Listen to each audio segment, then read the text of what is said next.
Assalamualaikum warahmatullahi wabarakatuh. Bismillahirrahmanirrahim. Nahmaduka ya ghafuru ya syakuru. Mashalli wa sallim barik ala sayyidina maulana Muhammadin wa ala alihi wa sahbihi asma'in nama ba'du. Ya, saya ulang lagi ya. Berarti Rasulullah adalah Rasul yang sukses membuat sarana orang kembali ke Allah, mengakui kudrahnya Allah dengan sarana apa saja, melihat rumput, melihat hewan, dan hewan itu ya apa saja. Dabah itu apa saja, hewan yang melata di bumi apa saja, semua bukti kudrahnya Allah. Bahkan Rasulullah sukses membiarkan umatnya nggak ditunggui beliau tetap iman, mergo ditunggui konsep sing super gini kok Al-Qur'anul Karim. Jelas ya? Tapi caranya memahami ya seperti yang saya terangkan ini.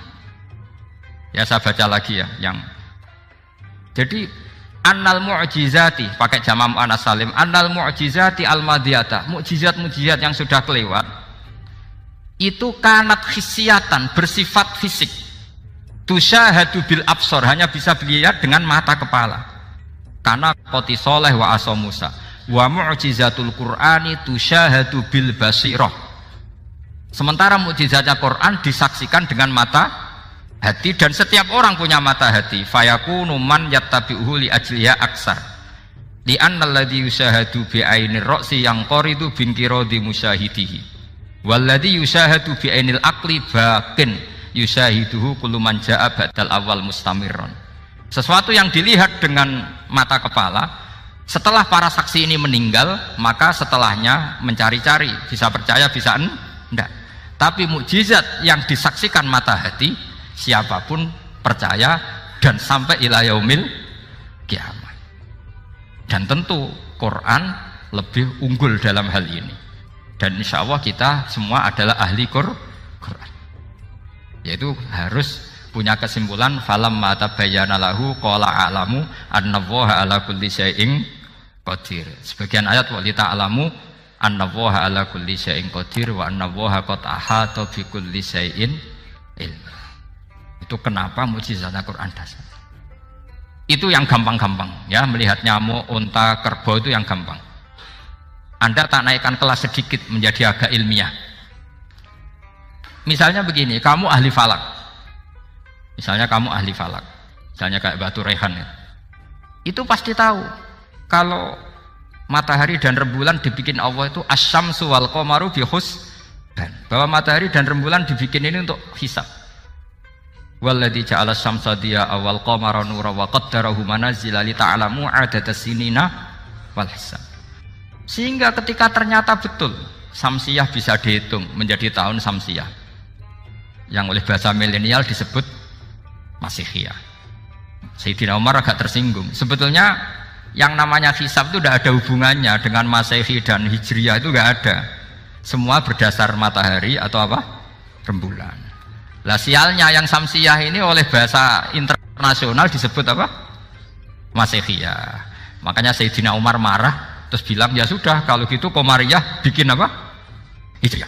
Jadi itu sebenarnya nama politik. Sebetulnya kalau objektif yang jadi ukuran ya samsiyah sama Qamariyah. Berhubung ini sudah diambil tetangga partai sebelah, akhirnya ya kira-kira gitu. Jadi kira-kira seperti itu. Akhirnya kita namanya apa? Hijriyah, apa samsiyah sama apa?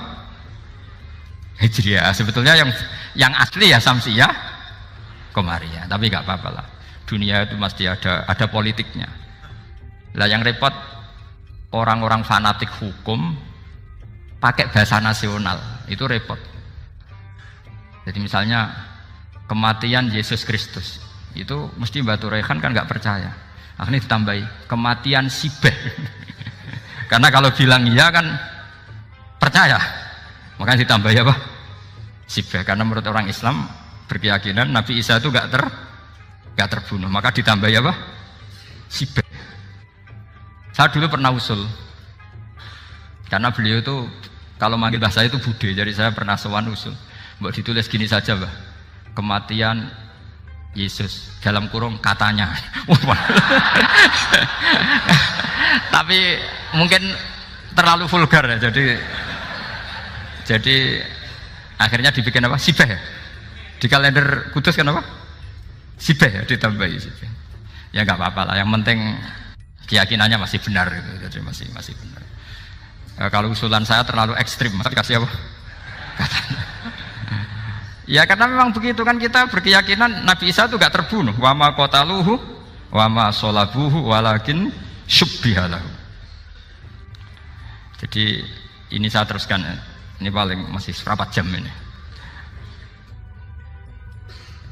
Kalau kelamaan sampai dolim itu ganggu kiai lama-lama gitu.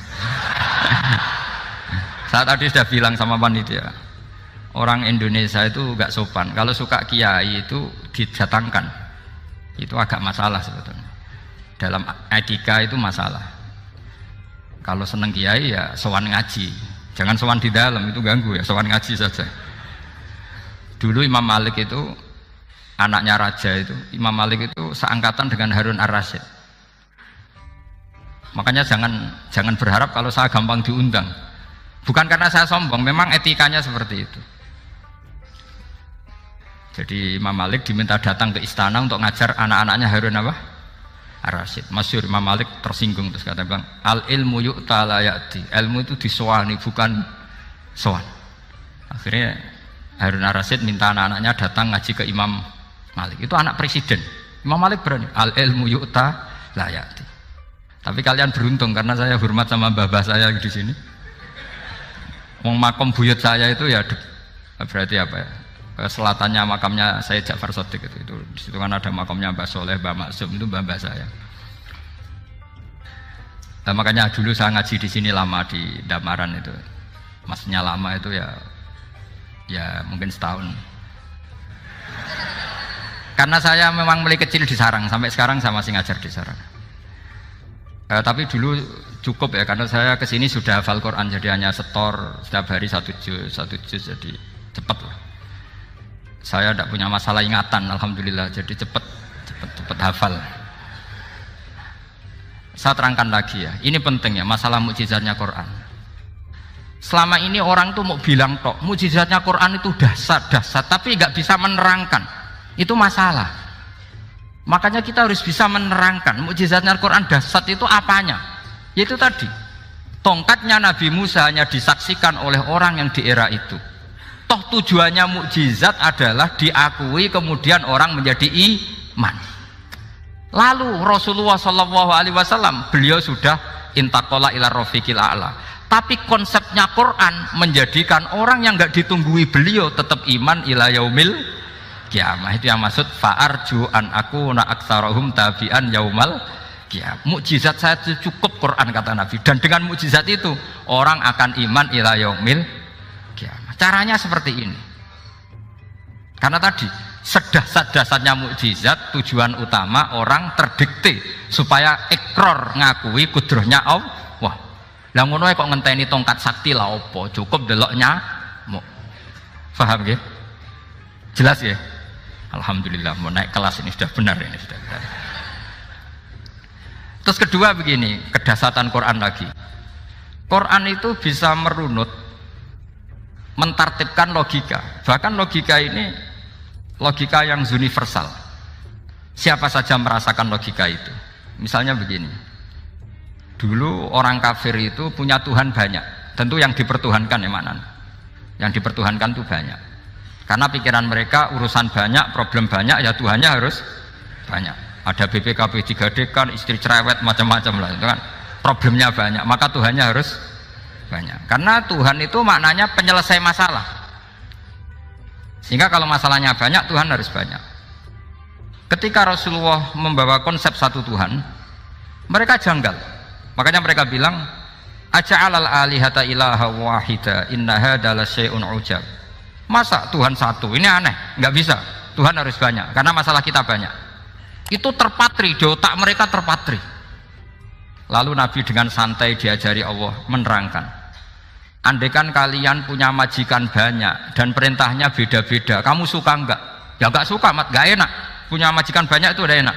Milih mana majikan banyak sama satu? Satu aja, Mat. Tuhan kamu adalah majikan kamu. Kalau banyak kamu bingung. Ya Mat, satu aja Mat. Itu segampang itu. Jadi menggiring, Tuhan itu kan bos kita, tuan kita. Kalau banyak berarti yang memerintah kita banyak dan bisa konflik bos-bos kita ini karena berebut anak buah tadi. Akhirnya mereka, kalau kamu punya majikan banyak dan perintahnya beda-beda, semuanya minta dilayani, kamu pusing enggak? Ya pusing, Mat. Minta yang mana? Majikan banyak sama satu? Satu saja, Muhammad.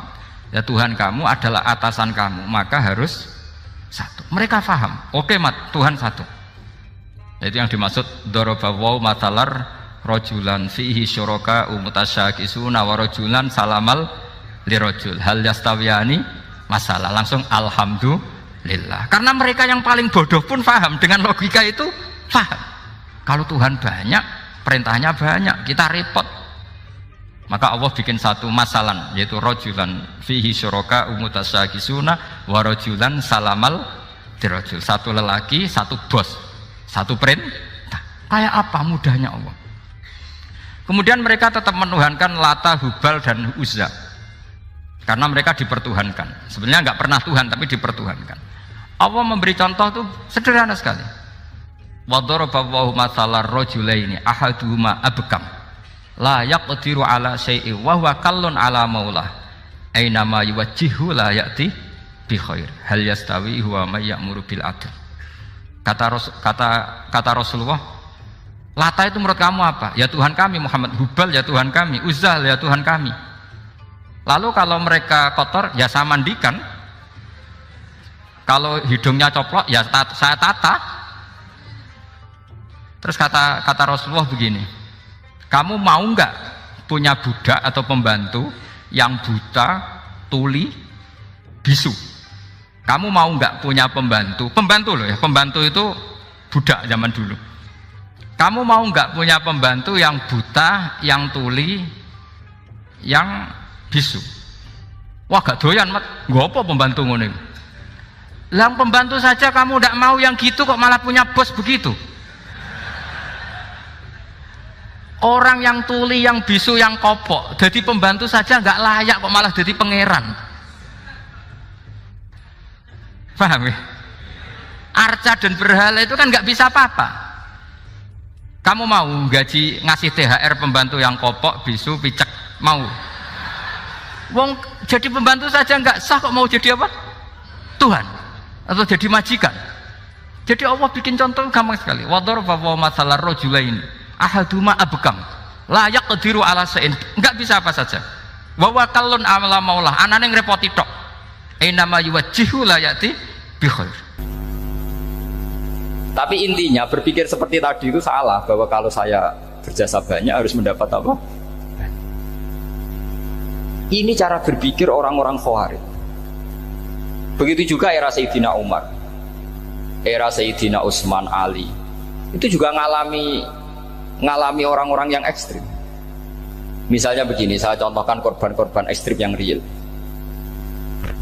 Sayyidina Ali itu masyhur, dia punya musuh besar namanya Muawiyah.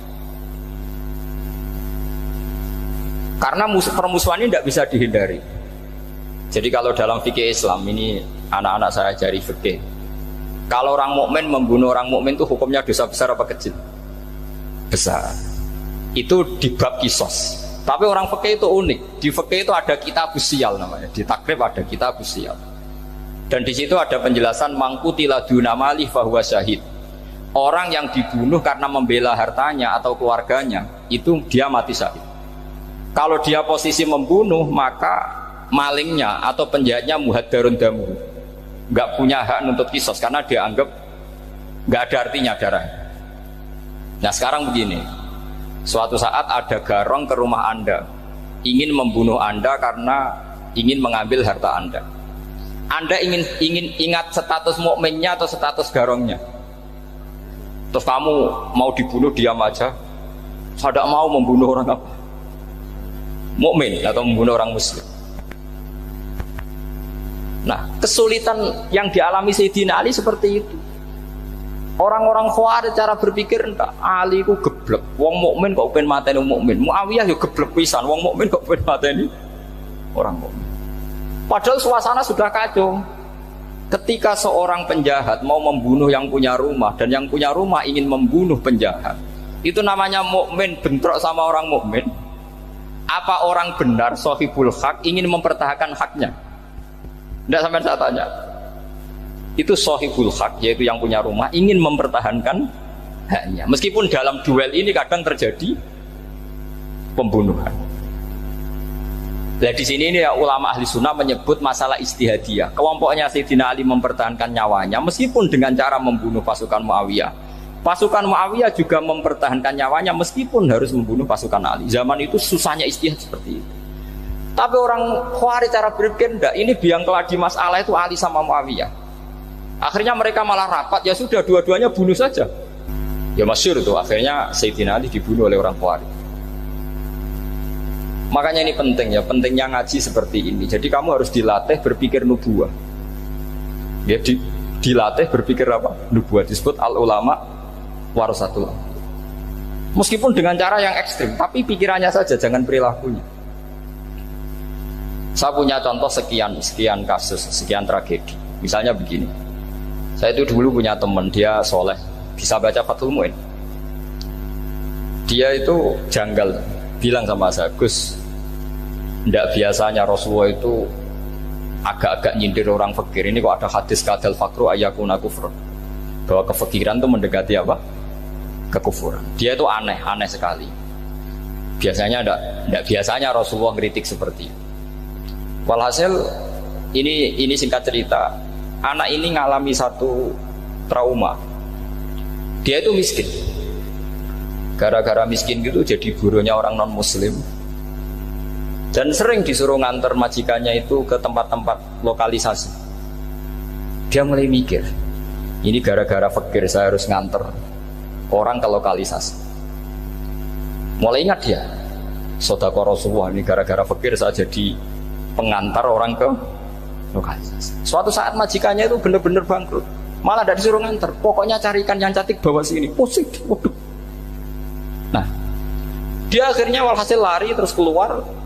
Terus dia cerita betapa ekstrimnya fakir, sehingga gara-gara fakir saya harus jadi penolong orang yang mau apa maksiat.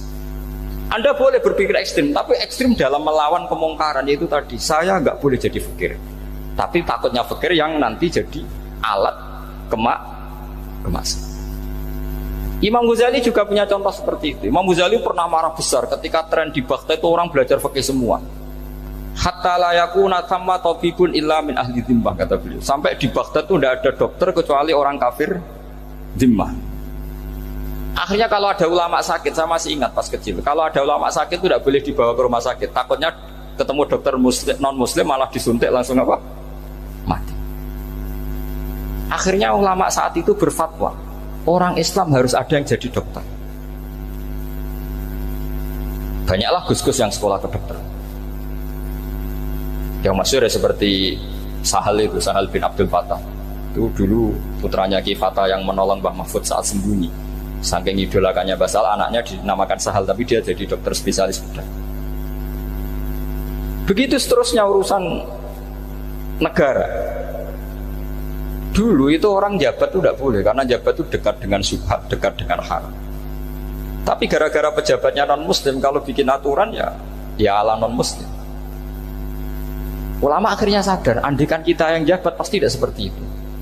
Bisa bikin perda ini, bisa bikin pelaturan begini yang menguntungkan Islam. Nah, jadilah banyak pejabat yang sekarang muslim. Tempat-tempat maksiat diobrak-abrik sama Satpol PP macam-macam. Kita untung. Tapi kalau orang-orang Khawarij pikirannya pokoknya pejabat itu dekat dengan haram, dekat dengan syubhat. Padahal dengan kita jabat bisa bikin perda atau apa yang menguntungkan Islam. Kemudian menjadi masalah baru secara fikih. Ini adik-adik dengerin biar kulino senam fikih. Kalau caleg soleh, misalnya Mas Nadif nyalek, ini tadi tak guyoni, mau jadi bupati ndak, kalau ya mau usah dukung.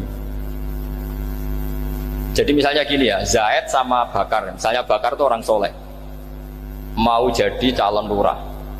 Dia tahu kalau dia lurahnya kampung lebih baik. Kalau yang jadi ini Zaid, itu kampung itu rusak karena dia suka dugem, suka macam-macam. Kemudian Zaid ini pasti jadi karena beli suara. Misalnya per kepala itu dibeli 50.000. Bakar ini kalau nggak beli suara kalah. Padahal dengan kalahnya Bakar artinya kemenangan kemungkaran. Itu zaman era Fathul Mu'in, muridnya Ibnu Hajar Al-Hitami. Ibnu Hajar muridnya Abu Zakaria Al-Ansori itu fatwa. Yang soleh ini wajib beli suara, bukan boleh, wajib beli suara. Nah, tapi ini namanya tidak nyuap, perlu dicatat. Ini namanya tidak nyuap. Jadi tidak bisa kamu kaitkan misalnya ar-rosi wal murtasi finnar. Yang nyuap maupun yang menerima suap adalah sama-sama di neraka. Tidak bisa seperti itu, karena logikanya dibalik. Sekarang Bakar ini beli suara itu untuk membeli kebenaran, untuk mengawal kebenaran. Zaid beli suara untuk menopang kebatilan. Berarti namanya Bakar ini penyuap atau pembeli kebenaran? Pembeli kebenaran. Ya, harus dibedakan. Nah, ini pentingnya ulama. Memang nyatanya seperti itu. Yang dikatakan nyuap, riswah itu adalah membayar uang li'ibtolil haqqi, untuk membatalkan kebenaran atau membenarkan kebatilan, itu namanya nyuap. Tapi kalau mengeluarkan uang untuk menghakkan barang hak dan membatalkan barang batil, itu namanya uang perjuangan. Nah, ini pentingnya mikir. Jadi ulama itu mulai dulu sudah berarti. Nah, sekarang sudah banyak orang-orang khusyuk yang biasa di masjid khusyuk. Kalau ditanya zaman akhir rusak kabeh, wong soleh-soleh wis nyuap. Kalau orang soleh ini tidak nyuap ya tidak jadi. Kalau nggak jadi mereka nggak ada yang jadi DPR, nggak ada partai Islam, habis malah Indonesia. Saya itu punya kenalan banyak pakar-pakar di Jakarta, itu cerita saya, Pak Baha. Indonesia itu solusinya gampang. Kita ini punya Bali, punya Batam. Itu kalau Bali dimakaukan, Batam dikayakan Hollywood. Amerika kaya itu bukan karena hebat, pornografi dijual, tinju di Nevada itu dijual, di Las Vegas dijual, apa saja dijual. Kok tidak kaya itu gimana? Sementara Indonesia mau aur-auran gitu sungkan partai Islam.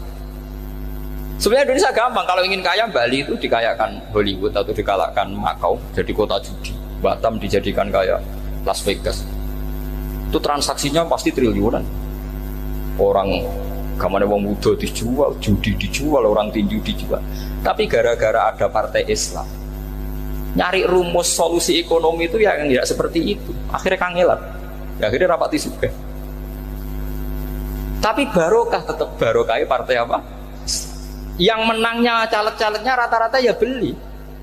Kalau tidak beli habis. Saya bukan menghalalkan nyuap, tidak. Kalau nyuap tetap haram ila yaumil qiyamah. Tapi kalau suratul masalah seperti ini kamu mengatakan suap, itu beda. Ini suratul masalah yang tidak ada kaitannya dengan suap. Asal lawannya batil ya, kecuali lawannya sama-sama hak. Dua calon di kampung itu soleh sama soleh. Ini yang soleh bayar nggak boleh, karena siapapun yang jadi soleh itu nggak boleh. Makanya kalau cari musuh yang dolim biar halal ya. Iya, saya pernah ditanya seorang dosen, Gus, saya ini kalau baca sejarah perang Badar atau perang Uhud, yang saya tidak nerima itu satu. Kenapa setiap ghanimah harta orang kafir dan istrinya orang kafir kok disita orang Islam, dan yang perempuan jadi amat kemudian juga digauli orang Islam, yang hartanya orang kafir juga jadi asetnya orang Islam, kok kayak garong. Dia tanya seperti itu sama saya. Terus saya jawab, kalau sampean ada garong dan kemudian bawa senpi, senjata api, kemudian garong Anda, penjahat Anda lumpuhkan, ya senpi itu harus Anda kembalikan. Monggo penjahat ini kagungan jenengan beto wangsul, karena ada milik Anda, harus dikembalikan. Wah, tidak bisa Bapak, kalau saya kembalikan pasti dipakai jahat lagi, dipakai kriminal lagi. Ya sama, kalau asetnya orang kafir dikembalikan ke orang kafir akan menjadi aset kekafiran lagi untuk menghancurkan kita. Nah, perempuan juga sama. Perempuan itu alat produksi. Jika perempuan tadi dikembalikan ke orang kafir, maka kamu menolong populasi orang kafir. Ya seperti itu. Paham ya? Makanya disita dalam perang loh ya, tapi dalam perang yang legal. Nah itulah kenapa amat halal. Makanya di Quran itu illa ala azwajihim aw ma malakat ayman. Paling enggak itu masih ada ulama atau pemikir atau ustadz siapa saja yang bisa memahami logika apa? Islam. Nanti kalau ulama ini sudah meninggal, orang akan mencibir Islam dengan cara mengatakan Islam itu jahat, yaitu menyita hartanya orang kafir dan istrinya orang kafir setiap kali terjadi perang. Karena pemikiran ini pasti sama-sama kutubnya sama-sama ekstrim. Dan ini penting saya katakan. Makanya masyhur itu perdebatan Sayyidina Ali dan Muawiyah ini. Ini saya kutip sedikit. Ini ya sama-sama berpikir ekstrim, tapi ekstrim yang baik. Walhasil dalam satu kerja bakti di Masjid Kuba, itu ada sahabat namanya Ammar. Ini di depan umum, ini penting. Kalau dalam ilmu hadis di depan umum ini penting, karena nanti menjadi mutawatir. Beda dengan hadis yang Nabi ngendikan sama 1-2 sahabat, namanya hadis ahadi. Di depan umum Nabi guyon gini sama Ammar, ya Ammar waihak taqtuluka alfiatul baghiyah. Ammar, kamu ini nasib kamu itu agak sial. Karena nanti yang membunuh kamu itu kelompok yang tidak benar. Alfiatul baghiyah itu kelompok yang tidak benar. Itu disaksikan sekian sahabat. Walhasil suatu saat Ammar ini ikut perang dan ikut pasukannya Ali dan terbunuh oleh pasukannya Muawiyah. Seneng Ali. Walhasil Ammar ditemuin sama Ali. Ya Muawiyah, al-ana dhuhara bi anna fi'ati haqqun wa fi'ataka baghiyah. Sekarang kelihatan siapa yang benar. Saya yang benar, kamu yang salah. Kenapa? Karena Ammar kelompokku dan terbunuh oleh kelompok kamu. Padahal kata Rasulullah yang membunuh Ammar adalah kelompok yang salah. Tapi Muawiyah pintar sekali, dia jawabnya gini, laula kama kutila Ammar. Ammar terbunuh karena bela-belain kamu. Kalau kamu tidak nyuruh dia perang juga gak terbunuh kan. Jadi kamu ikut andil, terbunuhnya siapa? Ammar. Tapi apa kata Sayyidina Ali? Idzan qatala Rasulullah Hamzah. Kalau teori itu Anda pakai, Rasulullah pun membunuh Hamzah. Sekarang Hamzah perang karena suruhan siapa? Rasulullah. Yang membunuh Hamzah siapa? Wahsy. Kalau teori itu Anda pakai, berarti Rasulullah pun membunuh Hamzah. Terus fasa kata Muawiyah, terus Muawiyah diam. Jadi fikih pun tuh diputuskan lewat pikiran ekstrim. Tapi bukan ekstrim yang merugikan orang lain. Ya, kalau merugikan orang lain namanya sudah la darara wa la dirar. Dia menyalahi aturan itu. Makanya saya pernah ngaji di sini dulu ketika tahun kemarin. Fikih-fikih Islam itu punya rumus, itu ya gara-gara pikiran ekstrim sebetulnya. Saya pernah nyontohkan adalah orang tuh kalau sholat jenazah itu mayitnya di depan. Itu ulama fikih tidak ada yang punya alasan. Mau hanya bilang gini, hakadha wajadna salafan wa khulafan. Mulai dulu kalau nyolati mayit ya jenazahnya di depan. Ya hanya gitu saja, tidak punya alasan. Makanya ulama lain mengatakan tidak apa-apa jenazah di belakang, yang sholat di depan. Kenapa? Fa innaha laysat bimanzilatil imam. Memangnya jenazah imam kok harus di depan?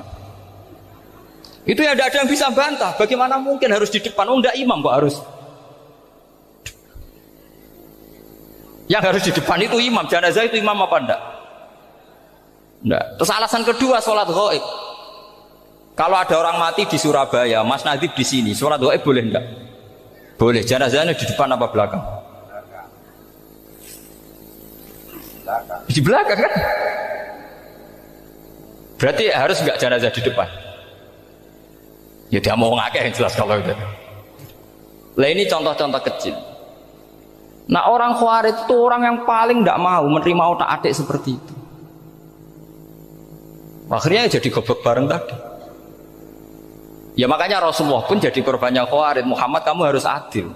Karena pikiran mereka adil itu yang memberi banyak ya dapat banyak. Kalau pikiran nubuah tidak seperti itu. Kalau yang biasa memberi, biasa heroik, biasa baik ya biar tetap biasa memberi. Jangan dilatih jadi apa? Fasih. Ini mungkin adik-adik juga agak keberatan, tapi harus dilatih. Makanya saya itu jadi kiai itu ya mulai kecil anaknya kiai, putu kiai, saya itu yang mulang tuh senang. Saya tidak pernah terlintas dikasih santri atau dihormati ya enggak. Mungkin sampai mati agak terlintas. Ya pikiran saya sederhana. Biasa mulang pahlawan malah sekarang pasien itu malah kayak cemen, kayak turun kelas gitu. Jadi saya terus ya enggak kepikiran sama sekali. Loh kalau saya minta sama Allah karena itu atasan saya. Makanya ada ulama yang ekstrim gini, ini kisah nyata. Ada ulama alim datang ke seorang raja. Rajanya ini soleh padahal. Ternyata pas raja itu berdoa, ya Allah saya kasih ini. Padahal ulama tadi itu mau mengajukan proposal, mau minta apa gitu. Terus dia pulang. Ketika ditanya, Pak Kiai kenapa pulang? Ternyata raja itu minta zat yang sama yang saya mintai. Kalau raja saja masih minta, ngapain saya minta raja? Saya akan minta zat yang dimintai raja. Terus pulang dia. Wah, itu ya pikiran ekstrim, tapi bagus ekstrimnya. Saya akan minta zat yang dimintai raja. Kalau sampean kan enggak, uteke saya les, sholat dinteni, tetap jalo. Oh, emang orang mikir seperti itu. Emang salah didik, salah itu tadi. Nah, ini harus dilatih. Masyhur itu ketika Nabi pas Fathu Makkah itu, orang-orang Ansor komentari Nabi gini, ketika Nabi sangat happy di Mekah, sangat enjoy di Mekah, kata orang-orang Ansor, amar rojul fa'adroka durok fatun fi ahli wa ulfatun fi asyiroti. Namanya orang pasti happy kalau di kampung halaman. Jangan-jangan Rasulullah itu nanti hidup di Mekah lagi, karena Mekah sudah dikuasai orang Islam. Beliau pasti kangen sama keluarga, sama Mekah. Tapi ya sama, ketika Rasulullah mulai mengasih-ngasih itu, orang-orang Quraisy dikasih banyak, orang Ansor juga pikirannya seperti itu. Baru orang Ansor dilatih pikiran nubuwah, yaitu tadi. Mereka itu dapat kambing, dapat sapi, terus pulang. Kamu mendapat saya, milih mana? Milih Rasulullah Shallallahu Alaihi Wasallam. Sekarang kamu saya balik. Kamu punya kiai, kamu bisa memberi hadiah, memberi beliau.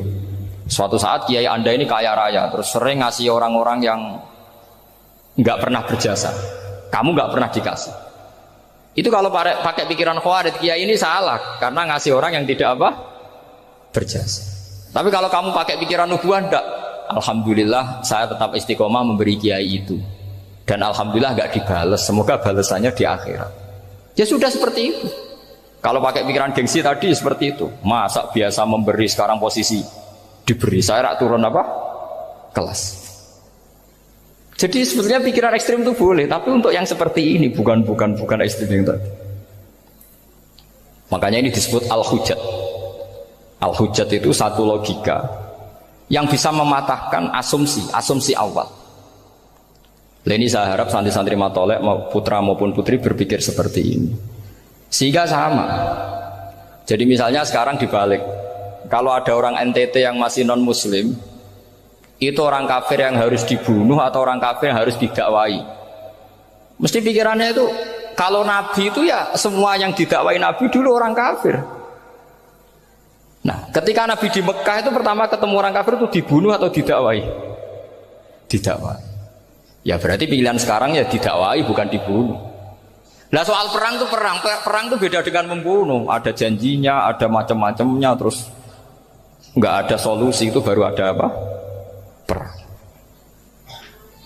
Jadi kalau sudah dibalik-balik gitu, makanya kata ulama-ulama Khawarij itu pasti salah. Pasti salahnya adalah kalau orang tidak benar ya dibenarkan, bukan dibunuh. Kalau setiap orang kafir dibunuh, Nabi kapan jadi nabinya? Karena orang kafir habis. Jadi metode bil hikmati ya ada, al-mau'izatul hasanah ya ada, karena orang kafirnya sudah mati.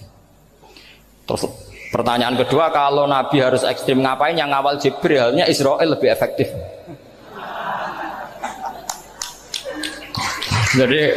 Jadi kalau sama-sama ingin ekstrim, Nabi itu nggak usah dikawal Jibril, kan tidak efektif kan? Harusnya yang ngawal itu siapa? Israel. Kan nggak repot ya. Nah, jadi saya mohon ini saya cerita. Jadi korban pikiran ekstrim itu bukan siapa-siapa. Pertama itu Rasulullah. Akhirnya Rasulullah menjelaskan, ya beginilah cara berpikir nubuwah. Jadi saya kira demikian. Nanti mungkin kalau ada tanya-tanya, ada pertanyaan. Yang jelas kalau seputar ekstremitas itu bisa latihan. Ya, sebenarnya bisa latihan di fikih. Karena fikih ini cerminan dari pikiran ulama. Ya, cerminan dari pikiran ulama yang tidak tekstual. Ya, seperti gini ya.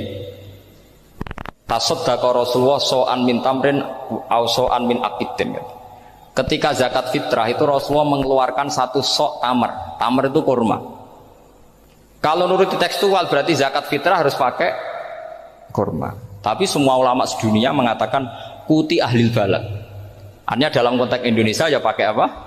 Beras. Berarti kata tamar diganti kot. Diganti apa? Kot. Jadi orang itu jangan diajak goblok bareng. Masa Nabi ngendikan tamar harus apa? Tamar. Makanya saya pernah debat. Pak Nabi itu cingkrang. Kenapa orang-orang itu rata-rata tidak cingkrang? Saya bilang, Nabi itu hidupnya di Mekah. Kenapa Anda hidup di Indonesia? Iya, Nabi itu hidupnya di Mekah. Terus saya tanya lagi, Nabi itu hafal Quran, kamu udah hafal? Saya hafal Quran. Kalau cingkrang gampang, karek ngetok kata saya. Ya, kalau ada sunnah Rasul, Nabi hafal Quran enggak? Hafal kan? Berarti kalau ikut sunnah Rasul, hafal Quran. Jangan cingkrak tok, ya hafal apa? Ya sama poligami juga gitu yang tadi diceritakan Mas Nadif itu. Nabi itu poligami setelah Khadijah meninggal. Apa mereka mau nunggu istri pertama meninggal? Kalau ingin persis loh, kalau ingin persis nunggu istri pertama meninggal. Ah, iya. Nggak mau juga kan?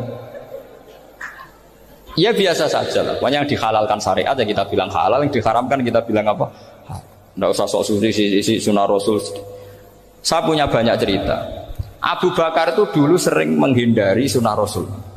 Dulu Rasulullah itu kalau ada orang minta ya dikasih. Ketika era Abu Bakar bikin Baitul Mal.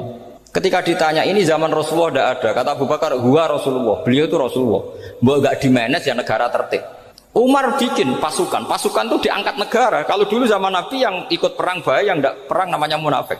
Era Umar tidak, militer itu ditunjuk. Dia digaji pakai Diwanul Murtazikoh. Ketika ditanya kenapa tidak kayak Rasulullah, huwa Rasulullah, mbok tidak tertib pun tetap negara stabil. Karena ada karismanya. Jadi kadang-kadang dalam banyak hal itu kita malah tidak boleh persis Rasulullah karena kadang banyak khususiyah. Yaitu contoh yang paling masyhur di fikih ya kayak Nabi itu nikah 9 itu khususiyah. Dalam strategi juga sama. Dalam strategi memanage negara juga sama. Banyak sahabat yang punya ide yang zaman Nabi itu tidak ada. Ketika ditanya, kenapa tidak persis Nabi? Katanya, huwa Rasulullah. Ya Rasulullah itu meskipun seperti itu, meskipun tidak tertib secara rasional, tetap dikawal wahyu. Makanya negara baik-baik saja. Kalau saya ini hanya Abu Bakar, kalau tidak ya repot. Umar ya sama, bikin Diwanul Murtazikoh. Utsman juga sama, di-manage negara. Sayyidina Ali juga di-manage. Kalau Nabi tidak. Tapi tidak apa-apa, karena ada karisma. Sama tak cerita nih, masalah zakat yang masyhur. Orang paling bakhil sekalipun, paling kikir sekalipun itu zaman Rasulullah bayar zakat. Karena pikirannya setelah zakat dikasihkan Rasulullah mendoakan. Khudh min amwalihim shadaqatan tutahhiruhum wa tuzakkihim biha wa sholli alaihim. Inna sholataka sakanul lahum. Era Abu Bakar enggak. Sorry ya Abu Bakrin, dulu kita zakat sama Rasulullah karena didoakan beliau. Kamu hanya Abu Bakar, saya tidak mau zakat. Ya sama lah seperti orang dipimpin ulama-ulama karismatik, orang dipimpin badola itu tidak usah metai, santri sudah nurut. Dipimpin Usman Nazif, gak bikin pelaturan, habis pondok. Kalau tidak ngancam, gak gini, ditakzir, gak gini, habis. Zaman badola dehem tok santri wedi. Mas Nazif dehem enggak. Nah, makanya Rasulullah itu tidak banyak bikin pelaturan. Rasulullah itu kalau mau perang itu hanya bilang sahabat, saya besok ditantang Abu Sufyan di sini. Saya mau perang. Oh itu sahabat ikut semua. Orang melihat wajahnya, melihat karismanya sudah tertarik ingin menyelamatkan beliau. Kita tidak akan ridho Rasulullah keluar sendiri. Kalau Abu Bakar ya enggak. Pertama Abu Bakar pidato sudah sopan. Saya memimpin kamu. Ini qad wulitu walastu bi khairikum. Saya ini memimpin kamu, tapi bukan berarti saya yang terbaik. Jika saya benar maka dukunglah. Kalau salah ingatkan. Itu pertama orang-orang bilang apa? Fa wa la uqiman nakabisef. Nanti kalau Anda salah tak ingatkan pakai pedang. Ya karena hanya Abu Bakar bukan Rasul. Jika diaturlah ini ada militer, ada pengawal, ada Baitul Mal. Era Umar lebih modern lagi, ada Diwanul Murtazikoh, ada macam-macam. Ya Rasulullah nggak ada. Nah sekarang orang sidik-sidik muni sunnah Rasul, padahal ada sunnah Rasul yang khasnya Rasulullah sebagai nubuwah. Ya, khasnya Rasulullah sebagai apa? Nubuwah. Coba Nabi itu istrinya 9, semuanya cerita tentang tahajudnya Nabi, witirnya Nabi. Apa kira-kira Mas Nadif kalau punya istri 4 ceritanya tentang tahajudnya Mas Nadif? Kan enggak. Nah, jadi saya mohon, sebetulnya pikiran-pikiran ekstrim itu karena enggak mau belajar. Enggak mau belajar. Kalau mau belajar itu kata Imam Ghazali itu dalam kitab Imla, Al-Imla fi Iskalatil Ikhya itu. Fal ma'ani awsa'u minal ibarat. Yang namanya ma'ani itu awsa'u apa? Minal ibarat. Jadi yang fal ma'ani awsa'u minal ibarat. Jadi yang namanya makna itu lebih luas minal apa? Ibarat. Nah, ini contoh yang paling nyata ya Sayyidina Ali.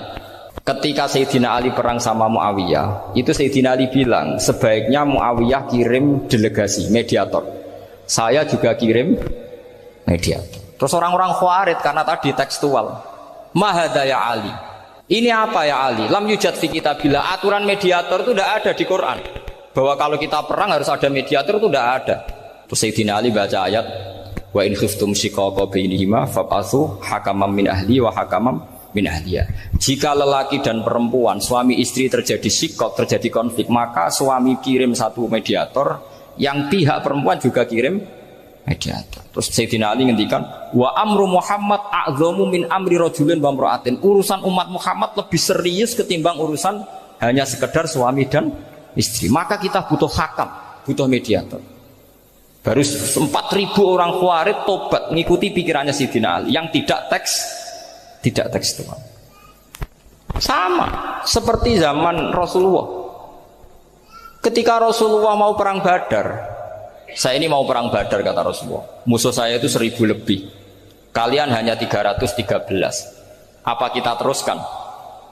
Itu sahabat langsung bilang gini, saya itu hafal teksnya.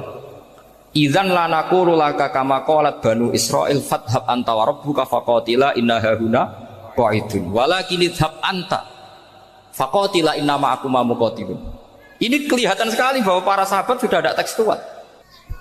Orang-orang Bani Israel ketika melihat Musa katanya sakti dan orang dekat Allah, itu cara berpikir orang Bani Israel gini. Walhasil ada perintah supaya Musa itu merangi kaum Jabarin. Orang Jabarin ini gagah-gagah, pikirannya orang Bani Israel, Musa kami itu sakti dekat Allah, ya sudahlah sama Allah saja sana, tak tunggu di rumah kabarnya. Itu kan sama dengan santri semedit, roh kiai ini juga, kiai aku juga, serasa tak pikir kan seperti itu. Ya sama seperti itu, Nabi ku kekasih Allah, mesti perang menang, serasa tak ewangi mesti menang. Fadzab anta wa rabbuka faqatila inna hahuna qa'idun. Ya sudah kamu berangkat saja sama Tuhan, tak tunggu di rumah. Tapi apa kata para sahabat Ansor ketika Nabi minta supaya mereka dukung di perang Badar? Langsung bilang, idzan la naqulu laka kama qalat banu Israil. Kita tidak akan bermental kayak Bani Israil. Ini tekstual apa enggak? Mereka punya mafhum, punya pikiran. Cara Mas Hadi punya kreatif. Bahwa ini mental yang bejat, kita tidak akan meniru seperti itu. Itu sahabat. Jadi dulu sahabat itu makna di Quran juga ada tekstual. Jadi bisa memahami. Nah sekarang orang memaksa semuanya harus tekstual. Ya meskipun tadi jangan terlalu liar terus menjadi liberal. Tapi saya tidak tahu kalau contohnya Mas Hadi tadi pakai kondom, sistem kondom tidak tahu. Itu pikirannya Jil apa Mas Hadi tidak tahu saya itu. Itu tidak tahu. Kok sampai sembeling itu saya tidak tahu. Kok lagi juga kalau tidak bisa nyontohkan yang di luar itu, saya itu ya tidak tahu. Mulai dulu ilmunya seperti itu terus gitu.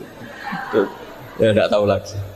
Jadi mulai dulu zaman Nabi pun itu sudah ada pikiran-pikiran seperti itu. Jadi tekstual atau harfiah itu ya enggak. Nyatanya sahabat langsung bilang idzan la naqulu laka kama qalat banu Israil.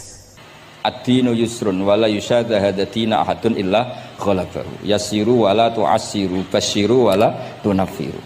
Makanya kowe ora usah sok suci, hidup itu enggak ada pilihan. Misalnya kalau saya ditanya, bina wong fasik itu penting enggak? Penting. Tapi kancanan wong fasik ku haram, mari katut. Kowe kancanan wong fasik ku haram, mari katut fasik.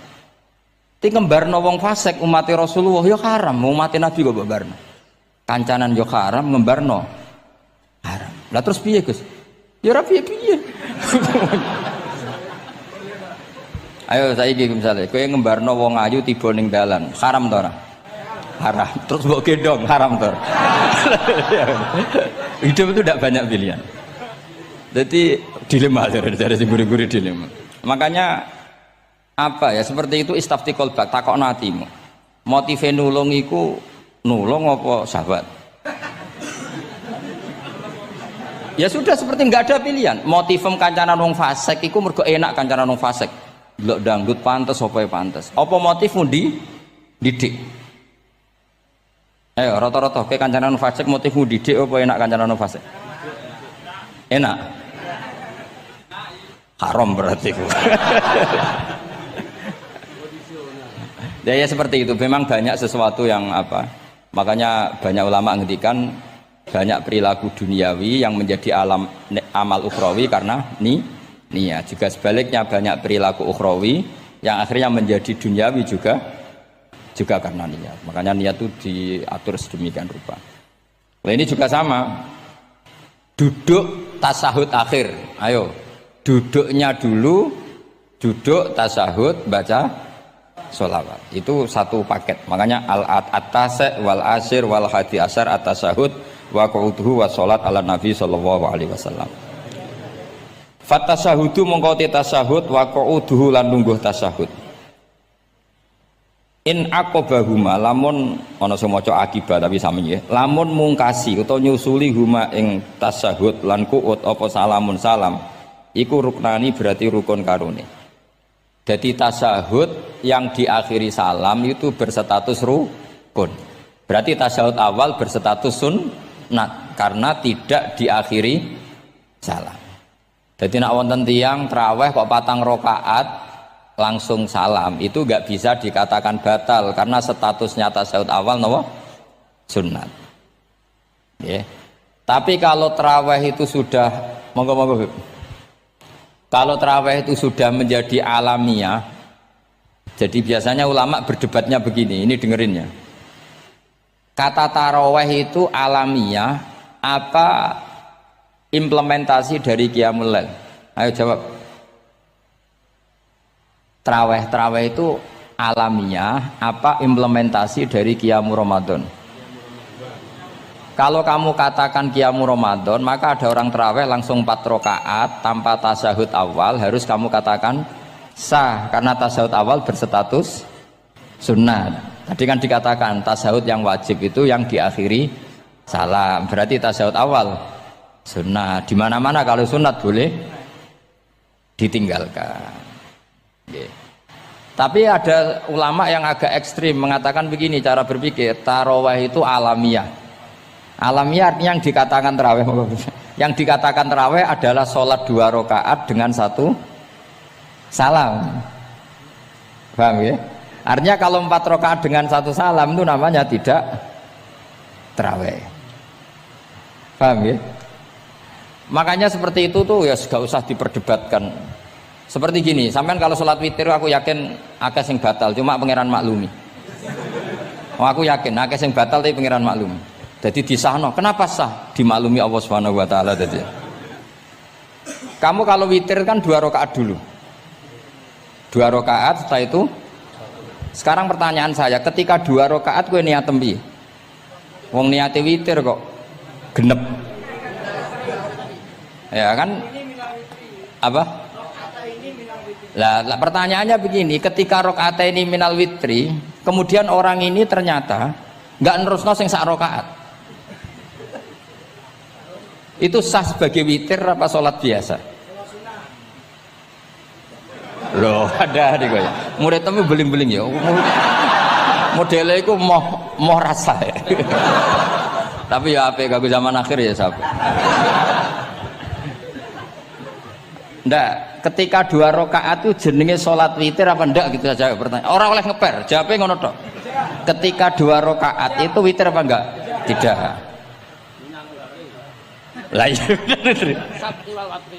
Lah iya ikut paket witir. Berarti niatnya sampean gini, ya Allah saya sholat 2 rakaat, ini paket witir loh Gusti. Makanya shollu sunnatan rakaat ini minal witri. Jadi seperti itu kan bingung kita. Nah sekarang begini, ndak ini latihan fikih karena saya pengajar fikih. Kalau ada orang sholat, ya saya ulang lagi ya. Ada orang misalnya begini, ada orang sholat, terus sarungnya itu pas sampai dengkul, sampai lutut. Kalau dia rukuk pasti jengking pupune ketok. Iku batale ngenteni wis rukuk apa mulai pertama batal? Enggak jawab betul. Apa? Ketika rukuk apa mulai berdiri sudah batal? Ketika rukuk ya. Awas eleng-eleng ya. Ndak ini undian berhadiah. Itu di Asbawan Nadhair itu ada pertanyaan gini. Lalu yang dikatakan sholat itu apa? Yang dikatakan sholat adalah satu aqwalun wa af'alun muftatahatun bitakbir muhtatamatun. Nah, lalu ketika dia rukuk itu batal. Batal yang batal apanya itu Pak? Wong dia belum berbentuk sholat. Berbentuk sholat itu kan kalau sudah absolut sampai salam. Yang batal itu apanya? Wong sholatnya erong kasil lah. Bingung tuh sahabat mesti. Jadi makanya pertanyaannya itu apa ya? Fikih itu kadang ya sudah seperti itu memang angel. Makanya kalau kamu melihat perempuan itu Di takrib itu melihat perempuan yang ajnabiyah itu haram kecuali untuk sekian hal, termasuk muamalah. Terus ngopi dianggap muamalah, repot. Sekarang pertanyaannya, kamu ngopi demi melihat apa melihat untuk ngopi? Nggak jawab. Lah anak niatnya ngopi, mestinya kan brewok lah ya di ngopi ini kan gitu. Cek bakule brewok, cek bakule komisen. Kopi enak. Nah yang kira-kira agak haram itu mesti begini, saya sama Habib Ali jalan ke Jakarta terus ngantuk ngopi, kebetulan bakule ayu, insya Allah halal karena orang niat. Nah sampean kan gak apal, wah sing pojok kono wae. Wah itu mesti haram itu, tak jamin itu. Goblok ngopi kok ning kene ning kono wae. Kalau saya sama Habib Ali enggak, jadi ya mlaku-mlaku ngantuk ngopi, kebetulan bakule ayu. Ya terus mungkin wong soleh ya cepet ya ini bahaya ya. Nah pas umat soleh ya gitu, kalau enggak pas wah cocok ya. Lah mulai ngomong cocok itu masalah kan. Makanya pertanyaannya itu yang halal itu nazar li taklim apa taklim li nazar? Apa? Nazar mbok kowe semuni. Jadi itu masalah-masalah fikih memang. Makanya kalau berteman orang fasik itu hati-hati ya. Kalau itu kamu lihat umatur Rasulullah Sallallahu Alaihi Wasallam yang perlu kamu selamatkan, yang perlu kamu bina, jenenge tarbiyatul fasik, membina orang fasik. Tapi kalau kamu memang bermental fasik, ini namanya mualah, berkawan sama orang fasik. Itu hukumnya langsung rubah. Kalau mualah ya haram, kalau tarbiyah sunnat atau bahkan wajib. Lah takok bedane piye Gus? Ya takokno awakmu. Ya sudah seperti itu, enggak ada jawabannya sudah. Sengko nang akhirat fayunabbi hukum bima kuntum tak malun. Sengko apa piyambak sing apa menghisab. Pun kula terusno nggih. Wa illa fasunnatani. Wa illam yaqib huma salamun fasunnatani. Terus ini aturan pokok fikih sebenarnya wa kaifa ada jaza. Sebetulnya aturan duduk itu enggak ada. Kamu duduk gaya apa saja itu sah. Wa kaifa adalan hale kaya apa lungguh sapa wong jaza mengko wenang apa ikilah kuut. Terus tenggene lungguh teng napa? Tasyahud akhir, misalnya kowe sila ya sah, gaya lungguh apa sah. Meskipun ya rada kurang ajar, mau salat arang-arang wae kok. Tapi secara hukum sah. Jadi misalnya wonten wong desa terus kadang tasyahud akhir sikile rada mlekang, kadang wis pokoke wa kaifa ada jasa. Jadi pentingnya ngaji ngeten iki paling gak nglahirno husnudzon. Bahwa aturan duduk itu gak ada. Misalnya aja mentang-mentang sampean khusuk lungguhe bener terus nek ana lungguh untuk metintang sithik wah iki gak sah. Gak tau ngaji. Kowe sing ora tau ngaji maca wa kaifa ada jaza. Aneh-aneh. Kowe sing ora tau ngaji wa kaifa ada jaza. Enak ora tau ngaji malah nuduh. Iso wae sing lungguhe ora bener ku wali malah lara wae. Meskipun agak-agak ya ora. Ono wali kok lungguhe ngono. Tapi nek misale wali tenan kualat sampean. Wa kaifa ada jaza. Terus hukum itu penting. Sehingga kalau sampean haji tenggene Mekah niku salat itu mau macam-macam. Kula sing nganti saiki iskal tapi wis ora iso protes niku lho, Beb. Wong kuat ngadeg nggawa kursi nak salat kok lungguh. Nak teng Indonesia wong salat lungguh rak ngentosi bener-bener lemah. Ning Arab gak kuat nggawa kursi. Salate lungguh. Engko nak ngarep iku sofa kosong, kursine digawa. Ya lungguh meneh. Batinku lungguh kursi ngalor idul kuat kok salate. Nak teng Jawa iku anggere ngape mati cek salat ngadeg. Kursine enteng. Jadi ya kalau mboten ngerti nih. Ada lagi yang orang Arab, mungkin Arab Bedui. Itu kalau ada yang nelpon, itu teleponnya dijupuk. Jap soli. Kalau aku dong ditakoki, Gus iku madzhab apa? Aduh, mbak yo ketoke madzhab goblok. Apa disalahno iku wong Arab? Wong Arab. Ora disalahno iku. Akhirnya debat. Soli iku pirang huruf? Ya telu nak cara nahwu nggih. Shot lame sitok kan tasdid berarti telu. Telu wis batal loro. Batal. Pas ya. Yo kok pas. Seru repot. Serepot-repot. Sementing sampean ngerti gitu. Terus salat iku wa kaifa ada jasa. Terus ngerti ngaten iki niati ben husnudzon mbek umat Rasulullah sallallahu alaihi wasallam. Nak sampean gak ngerti ilmu iku gampang suudzon. Lungguh kok ngono ning dinggon salat tasyahud akhir lungguhe yo ngene. Lah lungguh yang dilakukan Rasulullah itu bayangan ideal, standar ideal tasawuf akhir duduke ya kaya Rasulullah sing ditirokno para ulama sampai guru-guru kita. Tapi ku tetap standar afdholiyah, standar utama. Tapi sakjane wa kaifa ada jaza. Jadi penting sanggepe ben mari husnudzon. Di misalnya orang tasawuf akhir kok ambek swilo ngono wis. Anggap ojo terus aliran iki. Ojo ya aja ngono sik. Iki bar ngaji Minhajut Thalibin lagi seneng-senenge praktek ngono. Tapi ya ora pati wali mesti. Wali kok kontroversi aneh-aneh. Cuma umpama ngono kowe aja langsung darani gak sah. Apa meneh nuduh aliran. Wis biasa wae, tapi aja praktekno nggih. Pokoke umume wong lah ben gak kontroversi. Tapi kalau ngadepi wong liya tetap kita keyakinan wa kaifa ada jaza dengan duduk gaya apa saja sah. Kados sing teng Arab yang gendut lho Beb nak salat kan sikile di slujungno. Mergo jajal tahiyat kados umume tiyang nggih geblek kula nate ora wong gendut nata wetenge kan gak iso. Dadi lungguh sikire to bujur. Lah mergo jajal praktekno guling tenan. Nah niku takbire ya wa kaifa ada jaza. Tapi Pak Ngangan ya ora sopan, wong sowan pangeran kok ngono iku terus piye? Lah ya Pak ini baru kayak ngaji gitu terus wong niku ben gampang husnudzon ambek umat Rasulullah sallallahu alaihi wasallam. Mergi kita tuh gak mungkin bayangno donya ideal ora mungkin. Kok jeneng roh tiyang tawaf ngono semua macam-macam. Coba misalnya mboten enten pendapat Imam Malik sing darani batale wudu nyuwun sewu lamsu maknane jima. Madzhabi Abdul bin Abbas. Lah sampean tawaf ya mesti rasah, mesti kedemek wong wedok. Kedemeke wong ayu-ayu, kadang kowe ya gelem tenan. Lah itu satu-satunya solusi ke kita intikal napa? Mazhab. Oh, tetep ra iso ra kedemek. Wis aku ora ganteng lah tetep kedemek. Niat khusyuk gitu tetep kedemek. Apa meneh awale wis rapati khusyuk. Lho kula wis wong khusyuke kedemek. Kula nate tawaf pas haji, kula haji tahun 2012 nomor 13. Bar tawaf Beb niku tok sa'i ku entuk bojone wong ya. Dadi dekne nyangka aku bojone dicekeli pundakku. Wong tawaf wong lanang kan ngomong kan dari belakang kan sama semua. Bareng terakhir didelok, lho jebule ora. Piye gitu. Lah aku ya ora krasa wong lagi usul pangeran coba. Aku coba bayangno kok sampeyan terus krasa mboten. Wah ngenyek wong niku, ngenyek wong. Mboten kula pas iku intenan eling pangeran tenan gak krasa ora sing nyekel. Pas niku lho bos sak teruse ra pokoke pas iku. Mergo iku Beb tawaf kula nu 2:30 esuk.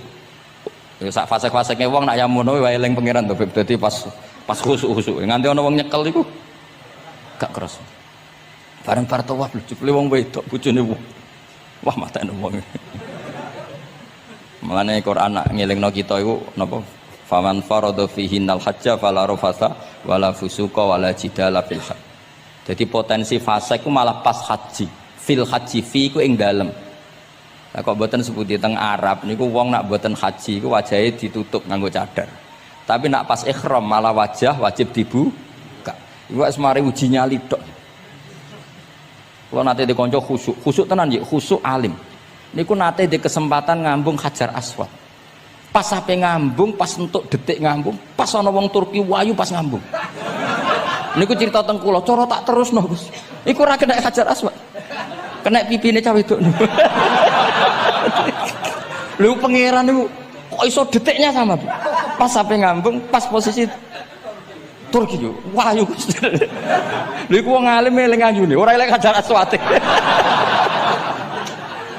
Rezeki mulane Hajar Aswad itu ngenes, mulane jare Hajar Aswad aku dhisik putih gara-gara dosane Bani Adam dadi reg. Mane kata yang haji nangis kan termasuk niku nyesal deh jebule wong sing rayu bojone tok wong nundune wayu kabeh. Sing bagian niku maksudnya. Dadi njen repot. Pangeran niku nguji ngoten faman farada fihinnal hajja fala rafatha wala fusuqa wala jidala fil hajj. Bener nak salat. Sak fasek-faseke wong pas salat iku mesti warung lanang-lanang. Salate ning masjid ngarepe wong lanang, pinggire wong lanang. Haji mboten. Masjid Haram, masjid paling suci sak donya, tapi itu uji nyali tenan. Kalau di kanca haji Beb tiyang Magelang khusuke sak poli. Selawase ra tau salat jejer cah wedok. Niku salat jejer cah wedok sing disuci cah wedok. Nangis betul. Lah kula rapati khusyuk ya ora nangis biasa wae. Nangis. Lho sampean nek musim haji Beb kan kredit. Dadi kanan kirine wedok ning ngarepe wedok. Dekne sujud gelem ra gelem kudu ning bokonge cah wedok. Sing ning cerita-cerita kitab lho, nak haji hujud iku ning bokong. Lha iku tebakan bokonge wedok. Nangis. Gus kula niku tiyang Magelang, sak urip-urip kula ora tau jejer wong wedok. Wong khusyuk. Katoke bakat dadi wali, katoke wong khusyuk. Nangis bar haji. Gus kula napa hajine mboten ditampi kok nate ngalami sujud. Aku piye ben ngandani wong khusyuk bingung kok ngandani wong khusyuk. Ngongkon istighfar ngundine ra salah wong kepeksa. Ngongkon nikmati wong khusyuk kok tak kon nikmati. Lho cara sing takok sampean. Aku meni gayamu. Jawabnya gampang, cara sing takok sampean jawabnya gampang. Nggih piye? Paling gayamu apa? Iki sing takok wong khusyuk. Yakin sing takok sampean ngono gayamu. Sing takok niku tiyang khusyuk nangis tenan nyesel. Memang haji itu unik, makanya Allah ngikatkan fala rafatha wala fusuqa wala jidalu fil hajj ing dalem pas nglakoni. Mencen uji. Jidal kaya ngoten. Ana wae sing mari muring-muring. Wis niat khusyuk, niat sabar bebe. Ana wae sing marai muring-muring. Memang ujian betul. Lho kula nek wis kecelok wong gak gampang muring-muring. Wis terkenal lah nek kula seneng guyon ra gampang muring-muring. Nate badhe niku Beb. Romyu tanggal 11 umumnya haji Indonesia rak koblas zawal melok Beb teng rombongan tiyang iki wareng tok Mina wonge diding-diding iki ajaran napa Romyu kok koblas zawal nabi ku ora tau Romyu koblas zawal nabi mesti Romyu ba'da zawal ngamuk-ngamuk sajane kula mboten mutawif kula mboten kaji gaet mboten kaji tenan nganggo dhuwit nak gaet diamuk wajib meneng ya engko iso di PHK nak akhirnya kula ngomong ngene akhirnya kula dijono Pak Bak sampai sing ngadepi. Ya Nabi ora tau Romyo koblas zawal tapi ora tau ngamuk-ngamuk koyo kowe ya. Mangkel opo. Lah ya Nabi ora tau Romyo koblas zawal tapi ora tau ngamuk-ngamuk koyo kowe ya. Repot. Akhirnya aku wah, jare kaji oleh jidal wah akhirnya. Iya padha jidal. Ra iso Kang. Pamane ngajak bojo wis geger tok. Kula ndek kanca ngajak bojo ya sing kancane sitok ngajak bojo wong Jogja. Nah bojo sitoke niku Beb niku isuk-isuk gekno teh sing lanang. Isuk-isuk gekno teh kopi. Sing di bojo ora gawekno teh. Wong wedok kok piye ngono maksude. Jawabe sing wedok. Lah piye ijolan.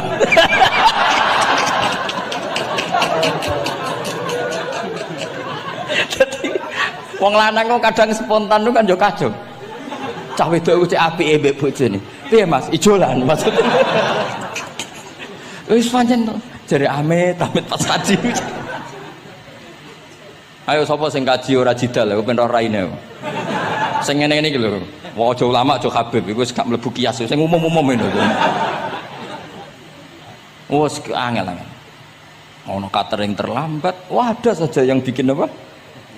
Emosi. Wong kula kaji tak rilek-rilek. Tapi yo sono. Ngono pidato ning Mina ono macam-macam ribet. Nah, itu fil khat. Allah memang dari awal memperingatkan potensi maksiat itu justru fil khat ketika musim haji. Pemene wae perkara dam wis macam-macam. Mun kula terusno sing penting kaidah teng salat wa kaifa qa'ada jaza. Kados wingi Imam Rafi'i dawaken salat sujud itu mau cukup watul jabha. Niku nggih guling-gilingan ben gak gampang suudzon mek tiyang lintu. Nah, kita piyambak tidak akan mempraktekkan itu. Kita tetap sujud melibatkan 7 anggota. Cuma nak ono sing ngono gak gampang seudon. Wong bar ngaji minhajud talibin. Dadi ono gunane lah. Wa kaifa qa'ada jaza. Jadi duduk dengan gaya apa saja berstatus sah. Ya, duduk dengan gaya apa saja berstatus sah. Tapi saya ulang lagi tentu kita tidak mempraktekkan itu. Kita duduk tasahud awal gederekno para guru, tasahud sani gederekno para guru. Cuma status hukum wa kaifa qa'ada jaza dengan duduk gaya apa saja sah. Karena kita tidak pernah tahu. Ana wong duduke mingkrang jebule mbok salahno, mbok takokno jebule udunen kan ya ora roh. Salat kok modele ngono ku model apa? Jebule wonge napa? Udunen. Utawa wonge bar digi panjen sikile ra iso ditekuk. Barang mbok amuk, salat kok ujug-ujug bar gipan lho gipan. Kan tidak pernah tahu, makanya ini butuh perangkat hukum. Jadi wong alim butuh itu khazanah hukum supaya agama ini luas. Ad-dinu yusrun wala yusyadha hadatina ahadun illa ghalabahu. Yasiru wala tu'assiru, basyiru wala tunaffiru. Mun kula terusno. Wa yusannu lan den sunatno fil awali ing dalam tasawuf awal apa alif tirasu lugo iftiras. Mun sampean ngerti niku.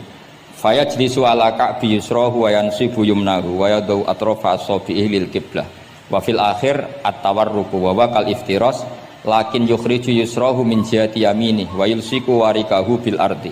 Ini ora usah diterangno nggih karena apa? Ya sudah pokoknya seperti yang sampean praktekkan, itu yang tasawuf awal jenenge napa?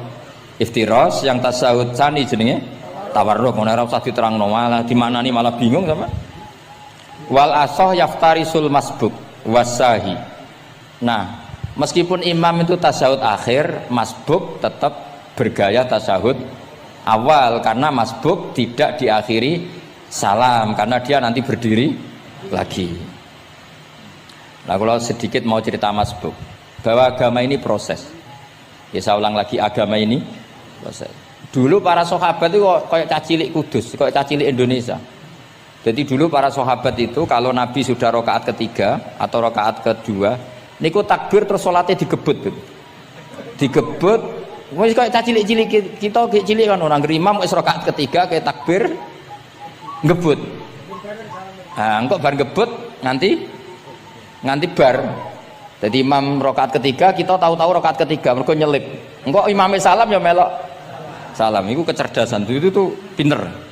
Dulu zaman sahabat ya gitu, agar Nabi rakaat ketiga sahabat datang takbir ngebut sampai rakaatnya sama dengan Nabi, Nabi salam terus ikut. Nah ditakoki Nabi wis pirang rakaat jong? Nggih 4 rakaat. Lah oke karo kok 4 rakaat, nggih ngebut Nabi. Itu dulu gitu. Sampai ada Mu'ad bin Jabal, makanya disebut di antara spesialis fikih itu Mu'ad bin Jabal, ketika beliau karek sama Nabi, beliau ngikuti Nabi, kemudian Nabi setelah salam beliau menambahkan rakaat yang kurang. Terus semenjak itu sudah di syariat kalau untuk masbuk ngikuti imam, setelah imam salam menambahkan rakaat yang ditinggalkan. Terus dibakukan sampai sekarang. Dulu enggak seperti itu. Dulu sholat ya kenalan, jenengan daleme pundi. Oh, ya pun tengah-tengah sholat. Jejer wong ora kenal, jenengan tiyang pundi boten nate ngertos kula tiyang mriki. Nggih ngoten riyen. Nggih. Sahabat sing pun terpelajar ora roh nak ngono iku batal salat. Sampai setelah salat Rasulullah sallallahu alaihi wasallam matur, "Inna hadhi salat munajah." Salat iku munajat dong ya. Nak omong-omongan mbek pangeran ae ora usah mbek Bani Adam. Akhirnya semenjak itu salat ngomong mbek Bani Adam hukume batal. Sebelum itu ya ndak.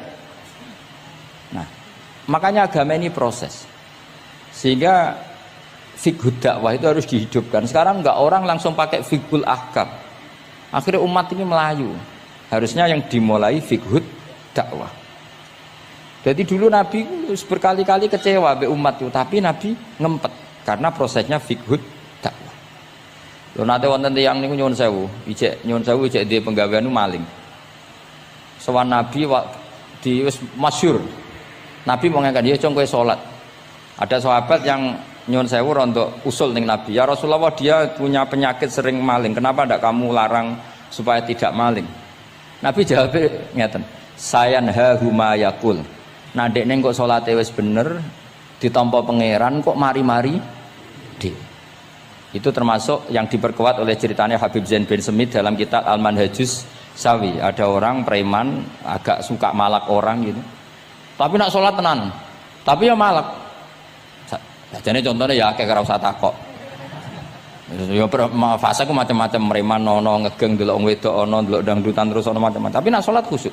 Ada seorang wali yang mangkel iku gunane apa kowe sholat wong ijek fasik. Jawab orang tadi, saya masih hafal kalimatnya yang diceritakan Habib Zain. Ada'u lisulhi maudian. Saya tetap ingin ada alasan saya berdamai dengan Allah. Jadi aku nak pas maksiat itu kan hubungan saya dengan Allah kurang baik. Maka saya tetap akan menjaga 1-2 perilaku saya yang saya menjaga perdamaian dengan Allah. Istilahnya dalam bahasa Arab ada'u lisulhi maudian. Saya tetap punya sisi musolahah berdamai dengan Allah. Sehingga suatu saat mungkin Allah sang pas ridho, sholatnya dia makbulah, kemudian dia jadi wali. Makanya kita ini nggak pernah tahu Allah ridho pas kita apa, juga nggak pernah tahu Allah benci pas kita apa. Sehingga ra iso sampean muni apa gunane kaji nek ijek kelakuane ngono, apa gunane ngaji Minhajul Thalibin ora usah ngono. Saya pas sampean ngaji, pas ra paham, terus ridho mek kodok kodar. Wah diridani pangeran, wong kondang tenan, wong ra paham kok ridho mek kodok kodar. Sing paham ujub, wong goblok kabeh sing pinter aku tok. Waduh, nyoro lek kula nang ngono.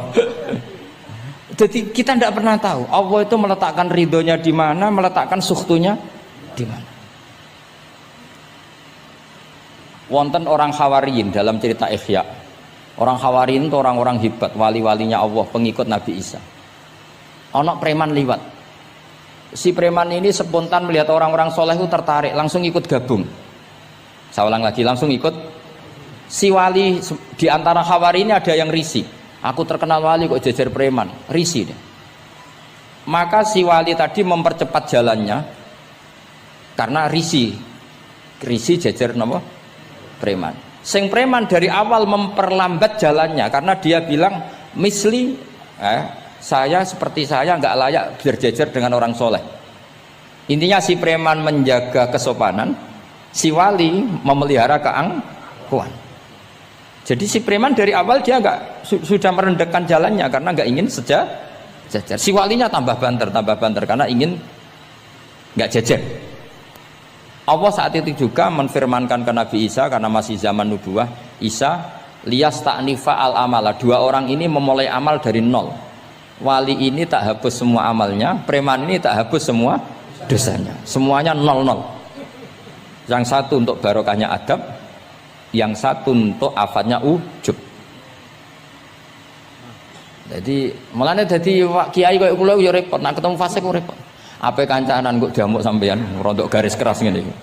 Gus kok kancanan wong fasik. Ape ra kancanan kok nang ujub. Mulane kula ora jelas ya perkara niku ngoten tak dudono. Kenapa Gus Bak sikape ra jelas? Ya bawaane wong alim ora jelas, bocah kok kandhane angel. Dadi bawaane wong alim ora jelas. Tapi ora jelas ya wow, karena ape kancanan wong fasik engko kancanan wong fasik kok dadi syariat ya ndak mungkin. Sok suci ya ora. Nah, makanya didawakan Allah laisa laka minal amri syai'un au yatuba alaihim au ya'dzib. Dadi wong fasik kok potensine di sepuro pangeran, tapi ya potensi disiksa pangeran. Nah, delok potensi di sepuro kita oleh ngancani, nah delok potensi disiksa kita ora oleh. Masalahnya kita ndak tahu. Nggih, masalahnya kita ndak tahu. Delok tengene cerita-cerita wali. Wong sowan Sunan Bonang iku nggawa gula salam templek ra mesti dadi wali. Kalijogo sing kenale lewat begal dadi wali. Kalijogo kenal Sunan Bonang pertama iku mergo napa? Begal. Kenalane wae lewat begal. Tapi malah dadi wali. Suraka kenal Nabi ku perkara ape bacok. Mergo dekne ku ana sayembara sing iso nyekel Muhammad, ya tentu dijangkar wong sing ngomong wong kafir, sing iso nyekel Muhammad. Mulane dadi kiai ku bingung. Nak nyeritakno tarikh kok nyebut Rasulullah kan gak mungkin wong kafir kok kiai sayembara sing nyekel Rasulullah sallallahu alaihi wasallam dikai hadiah. Ya mosok wong kafir kok sayembarane muni apa? Sing nyekel Rasulullah sallallahu alaihi wasallam tak kei hadiah. Sing bacok Muhammad Rasulullah sallallahu alaihi wasallam tak kei hadiah kan mboten mungkin wong kafir kok muni ngono. Sing kiai sing bingung sing nyeritakno kiai apa muni? Sing nyekel Muhammad tak kei dhuwit. Muni Muhammad kan kadung ra kulino wong. Cara sampean dadi kiai ya milih ndi? Nyeritakno omongane wong kafir. Milih. Mulane kula kadang kiai ora di pilihan bahasa. Mergo mulane Imam Suyuti sopan-sopane wong, tapi namune Iqra ya Muhammad. Mergo iku satu-satunya kesempatan jangkar Kanjeng Nabi. Kan sing dawuh Allah Iqra. Lah mesti Iqra ya Muhammad. Mergo Allah sing dawuh ning Kanjeng. Tapi nak kita ning Kanjeng Nabi kan gak mungkin muni ya Muhammad. Sekamane ana sayembara, sapa sing iso nyekel Muhammad tak kei unta 100. Suraqah tertarik ikut. Tapi barokah kesalahan itu malah roh mukjizati Rasulullah sallallahu alaihi wasallam. Ketika ape baca napa ambis sampai ping 3. Lah iki awale salah niate ya salah, tapi pangeran ngersakno untuk hidayah. Barokah salah iku roh mukjizati Rasulullah sallallahu alaihi wasallam. Ya seraro dunia iku ora roh. Ana wong saleh sak labah amen jamaah sampai diarani hamamatul masjid. Tapi ceritanya seperti itu akhirnya semulane donga ya muqallibal qulub tsabbit qalbi ala dini, kita tidak pernah tahu. Ya sudah seperti itu. Paham ya, tapi ya kita tentu ngikuti syariat wa kullun muyassarun lima khuliqalah. Mohon kula terusno. Qultu al asah ad-dhammu. Terus sing donga sing diwaca teng tasyahud nggih kula waca bismillahirrahmanirrahim. Qultu ala sah wa anna Muhammad Rasulullah sabata fi sahih Muslim wa alam wa aqalli salat ala Nabi sallallahu alaihi wasallam Allahumma sholli ala Muhammad wa ali wa ziyadah ila Hamidum Majid tumeka maring Hamidum Majid. Berarti kados kita napa Allahumma sholli ala sayyidina Muhammad wa ala ali sayyidina Muhammad kama shollaita ala sayyidina Ibrahim wa ala ali sayyidina Ibrahim terus sampai fil alamina innaka Hamidum Majid. Nah niki sebagai penutup kula badhe cerita kula gadah kitab namine Hasyatut Turmusi. Hasyatut Tarmasi atau Turmusi ini karangannya Syekh Mahfud Termas. Beliau adalah murid Sayyid Abi Bakar apa? Syato Sohibul Li'ana. Terus guru dari Mbah Hasyim Asy'ari. Beliau teman dekatnya Habib, mbahnya Habib Anis. Berarti Anis bin Alwi bin Ali. Jadi temannya Sohibu Simtiduror. Itu beliau cerita tahiyat itu adalah perwujudan dari dialognya Allah kalian Kanjeng Nabi. Terus ketika Kanjeng Nabi dugi Sidratil Muntaha, nggih, ketika dugi napa? Sidratil Muntaha, Nabi maos napa? At-tahiyatul mubarakatus sholawatut thayyibatu lillah. Mun Nabi mandek terus dijawab kalian Allah, Assalamu alayka ayyuhan nabiyyu wa rahmatullahi wa barakatuh. Allah mandek. Terus Kanjeng Nabi niku mboten kepengin saking senenge teng umate bahwa kebahagiaan itu hanya untuk beliau, saking sayangnya teng umatnya. Terus ditambahi assalamu alaina wa ala ibadillahi sholihin. Jadi ini barokah syafaati Rasulullah sallallahu alaihi wasallam. Jadi sakjane saking Allah namung assalamu alaika ayuhan nabi, hanya untuk Kanjeng Nabi. Tapi Kanjeng Nabi carane nego. Ampun nek Gusti niki umat kula wong kudus kathah ngono dadi kira-kira. Jadi kowe kudu mikir ya, jadi ayat kursi itu dipilih ulama perkarane napa? Ayat itu menjadi spesial tenan. Kulo niku mboten saged ilmu nek gak maca ayat kursi. Nggih maca teng lisan, nggih maca teng ati setiap saat. Begitu mangsa kok pancen luar biasa. Allahu ta Allah iku Allahu la ilaha illa huwal hayyul qayyum. Al hayyu zat sing urip. Mergo sing gampang bedakno Allah mbek Nabi Isa, ambek berhala, ambek semuanya yang disembah selain Allah adalah kehidupan. Kita gampangane tau ngidolakno Isa kaya apa, tapi akhirnya kecewa nak dianggap pangeran. Mergo nyatane cara mereka pun Isa mati di salib. Utawa cara Islam Isa iku diangkat. Di itu objek. Apapun hebatnya Isa diangkat, diposisikan di langit di. Kerennya apa? Jenenge di itu objek. Berarti yang keren adalah subjeknya, yaitu Allah Subhanahu wa ta'ala. Terus kita ini sebagai orang itu punya ketakutan. Nak pangeran mati ku piye? Nak kowe mati kan gak punya akibat apa-apa. Srengenge tetap baik-baik saja. Sistem falak galaksi baik-baik saja. Sistem alam baik-baik saja. Wong sing mati kowe. Bayangno nak sing mati pangeran. Maka ketakutan seorang mukmin adalah apa? Punya Tuhan yang mati. Kemudian itu diobati bahwa Tuhan kamu itu Tuhan sing aman, al-hayyu sing selalu hidup.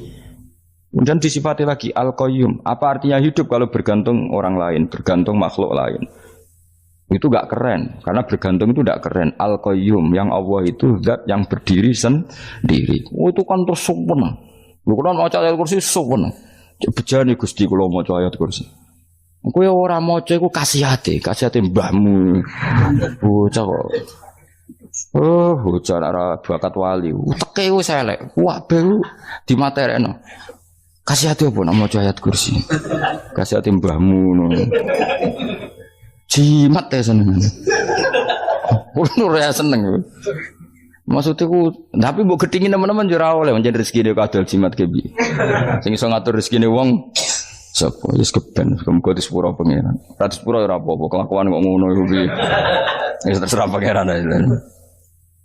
Jadi Allahu la ilaha illa huwal hayyul qayyum. Kemudian setelah hidup itu bisa saja gak peduli kita karena pas ngantuk atau pas tidur. Terus disifati la ta'khuduhu sinatu walana. Dan zat yang hidup itu tidak pernah ngantuk, tidak pernah tidur. Akhirnya kita ini nyaman, punya Tuhan yang spesial, yaitu hidup dan berdiri sendiri, tidak ngantuk, tidak tidur. Terus begini, lahu ma fis samawati wa ma fil ardh.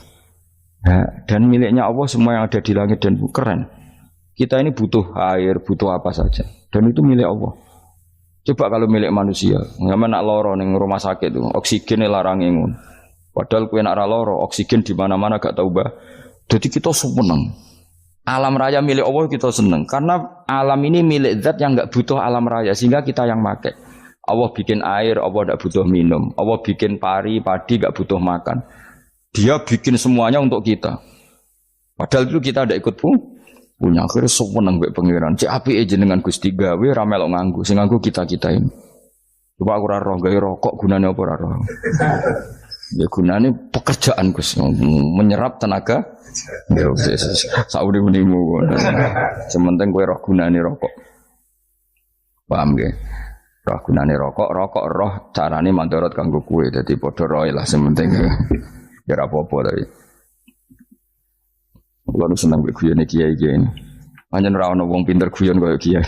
Yes, kalau ini kan acara resepsi teng Kudus teng keluarga sarang keluarga ini Lukman, ngisi Habib Umar Mutahar, semua nang, jadi guyonan neng kiai ora, terus kiai kafe termasuk Habib Umar. Ada orang kiai rokok. Ini cerita anekdot. Ada kiai rokok. Wah, ngarepe dokter. Pak Yai, kalau rokok terus nanti kalau mati gimana? Gampang, saya bawa korek. Sing kiai dhewe maksudnya iku nak mau rokok terus mari mati. Kiai ini yang ngerti maksudnya dokter ngono. Tenang dok, sama si bawa korek. Maksudnya nak rokoknya mati gak ada Jumat. Jadi gak sambung apa? Nak biyonane Habib Umar, saya sering membaca bahayanya rokok. Saya baca itu. Setelah baca, saya berhenti membaca. Wangan pikirannya setelah membaca bahaya rokok berhenti rokok. Saya sering baca buku atau apa tentang bahayanya rokok. Setelah saya tahu berhenti membaca. Wong spesial, seneng kula niku bisa nikmati ya seneng putune Rasulullah, ya seneng guyon. Jadi seneng itu gak kudu mewah, mah. Lah kowe seneng ngenteni di Alphard malah kesel to. Wah, dadi kula nang di grup kathah lah. Iki sing seneng guyon, sing seneng. Mereka kula kuwatir saya umat ini punya kenikmatan lewat jalur maksiat. Mulane kula seneng ana kiai seneng guyon, bukan seneng papanya. Umat ini punya kesenangan yang tidak maksiat. Itu saja. Ya tentu ada kiai-kiai yang milihnya ada guyon supaya orang enggak uraan, ya bagus. Wes penting ikhlas. Wes syaratnya kabeh iku penting ikhlas sudah ikhlas. Ya ora kudu spesial ikhlasmu ya ikhlas biasa lah. Kelas-kelas teril lah sementing napa? Saya sering baca bahayanya orang rokok. Setelah saya tahu bahayanya, maka saya berhenti baca. Wongku kaget kabeh. Mereka pikirane wong wis berhenti. Kok ternyata. Mulai saya sering baca bahayanya orang miskin. Setelah tahu bahayanya, berhenti merasakan kemiskinan. Jadi saya tahu bahayanya neraka. Setelah tahu bahayanya neraka, maka saya berhenti.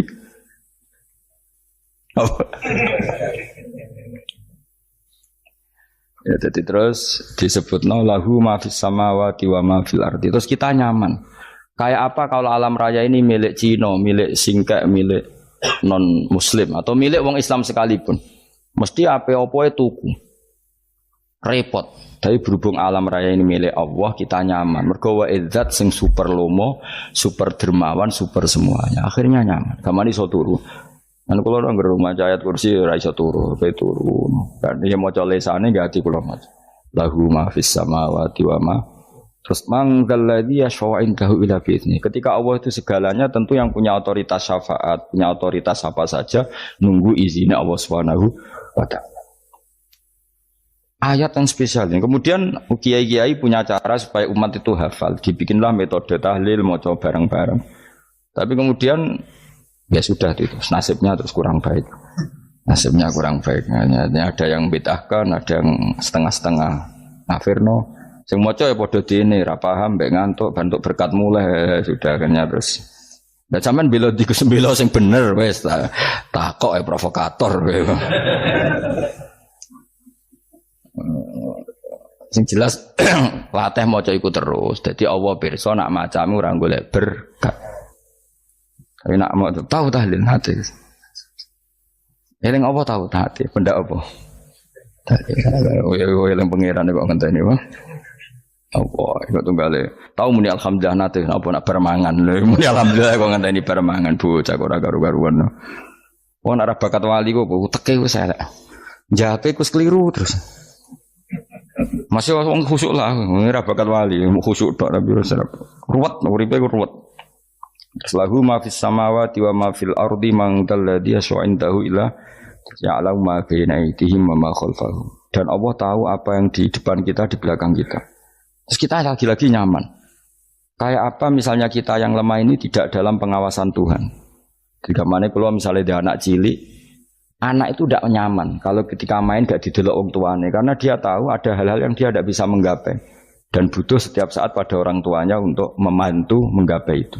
Jadi anak masih seneng dolanan, sukanya diperhatikan tetap.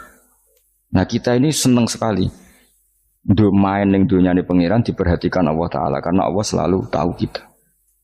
Jadi terus nyaman. Jadi semua ayat itu menjadikan kita nyaman. Mana kaji Nabi ora sare sedurunge maca ayat kursi, ora sare sedurunge maca surat Musabbihat. Dan saya dalam banyak hal niru itu. Nabi urung sare nek ora maca surat Hasyr. Nah aku ijazah iku kowe ora mungkin surat Hasyr ning juz pira wae kira roh kok dijazahno. Sing iku lho sing diakhiri suci law anzalna hadzal qur'ana ala jabalil la ra'aitahu khashi'am. Itu tapi mulai kok ngarep subhanallahi ma fis samawati wa ma fil ardi wa huwal azizul hakim. Terus waladzi akhrajal ladzina kafaru min ahli kitabim. Ya bener subhanallahi ma fis samawati wa ma fil ardi terus. Terusnya terus waladzi akhrajal ladzina kafaru min waladzi akhrajal ladzina kafaru min ahli kitabim min diyarihim li awalil hasr. Ma dzanantum ayakhruju wa dhannu annahum mani'atum husunuhum min Allah fa'atahum saat terus serang rapal. Nah, ini cobalah jadi etika kita, muhasabah kita. Jadi muhasabah itu cara berpikir kita set, kita pikir ulang. Ternyata semangatnya seorang nabi itu wastaghfir lidzambika walil mu'minun. Semangatnya itu memintakan ampun. Orang ahli tafsir tahu semua kalau nabi itu tidak mungkin dosa. Jadi itu khitabun nabi wa urida bihi ummatu, itu khitab nabi tapi yang dimaksud itu umatnya karena nabi tidak akan mengalami dzambun, tidak akan mengalami dosa. Sekarang enggak, kadang-kadang kita ini kalau orang lain salah itu semangat. Kalau di perusahaan ada teman salah apalagi miran salah itu seneng. Barokahnya salah bisa ganti kan gitu. Mungkin di dunia tokoh juga gitu, barokahnya ada tokoh salah, kita yang jadi populer sendiri, tidak boleh seperti itu. Kita harus salimus sodri di jami'il muslimin. Jadi ini harus dilatih. Saya tadi matur sama Habib Ahmad, latihan kita jadi hidup. Nabi itu kalau resep jadi wali itu kata Nabi gampang. Kata Nabi kalau kamu ingin disenangin Allah, ya sudah. Kalau kamu asbahta wa amseta gini-gini, perasaan kamu kata Nabi jangan punya perasaan ghil sama orang muslimin. Itu sudah wadzalika min sunnati. Makanya Nabi ngendikan la yablughni ahadun an ahadin syai'an. Ada yang baca la yuballighni ahadun an ahadin syai'an. Seseorang jangan melaporkan ke saya tentang salahnya yang lain. Fa inni akhruju ilaikum wa ana salimus sadri. Karena saya ingin ketemu sampean semua dalam keadaan salimus sadri, tidak punya perasaan apa-apa.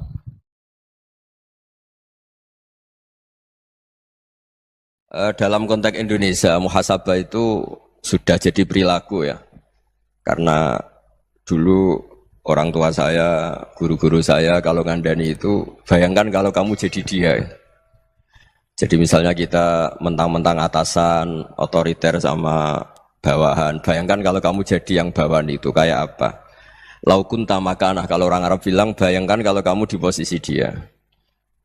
Makanya guyonannya orang-orang Indonesia itu kan orang ngaramkan judi gitu, bareng dikasih tahu. Tapi yang menang anak jenengan, alhamdulillah. Ternyata ngaramkan itu karena ada anaknya. Kalau anaknya yang menang ya seneng. Meskipun itu guyonan, tapi saya punya padanan itu dalam kitab Hikam. Nabi Ibrahim itu Khalilur Rahman, tentu bencinya minta ampun sama yang namanya maksiat. Suatu saat beliau diterbangkan di alam malakut. Itu kalau di Hikam saya halaman 15 juga. Saya masih ingat betul. Mungkin kalau Anda beda halaman karena beda cetakan. Atau nggak punya kitabnya. Atau punya tapi tidak bisa baca. Nah itu jadi berbagai kemungkinan. Atau punya tidak bisa baca tapi dianggap jimat. Atau digo pencitraan. Banyak itu kaji-kaji tidak bisa baca kitab tapi di ruang tamunya kitabnya besar-besar. Pencitraan itu. Tapi ya bagus lah, nggak apa-apa untuk syiar. Setelah diterbangkan di alam malakut, diperlihatkan sama Allah, ada orang pezina, ada orang syaribul khomri, ada orang mabuk, ada orang macam-macam. Allah tanya sama Nabi Ibrahim, bagaimana pendapat kamu Ibrahim tentang mereka yang maksiat? Kata Nabi Ibrahim, ya Allah habisi saja mereka, mereka hidup di bumi engkau, makan rezeki engkau, kemudian mereka ada taat sama engkau. Singkat cerita di fase itu, saya ulang lagi di fase itu, Allah nurutin. Sampai sekian peristiwa, mungkin 3 atau 4. Sudah, setelah sekian tahun Nabi Ibrahim lupa peristiwa itu, kemudian beliau diminta menyembelih anaknya. Ini versi kitab Hikam. Memang versinya banyak tentang kenapa Nabi Ibrahim disuruh menyembelih anaknya.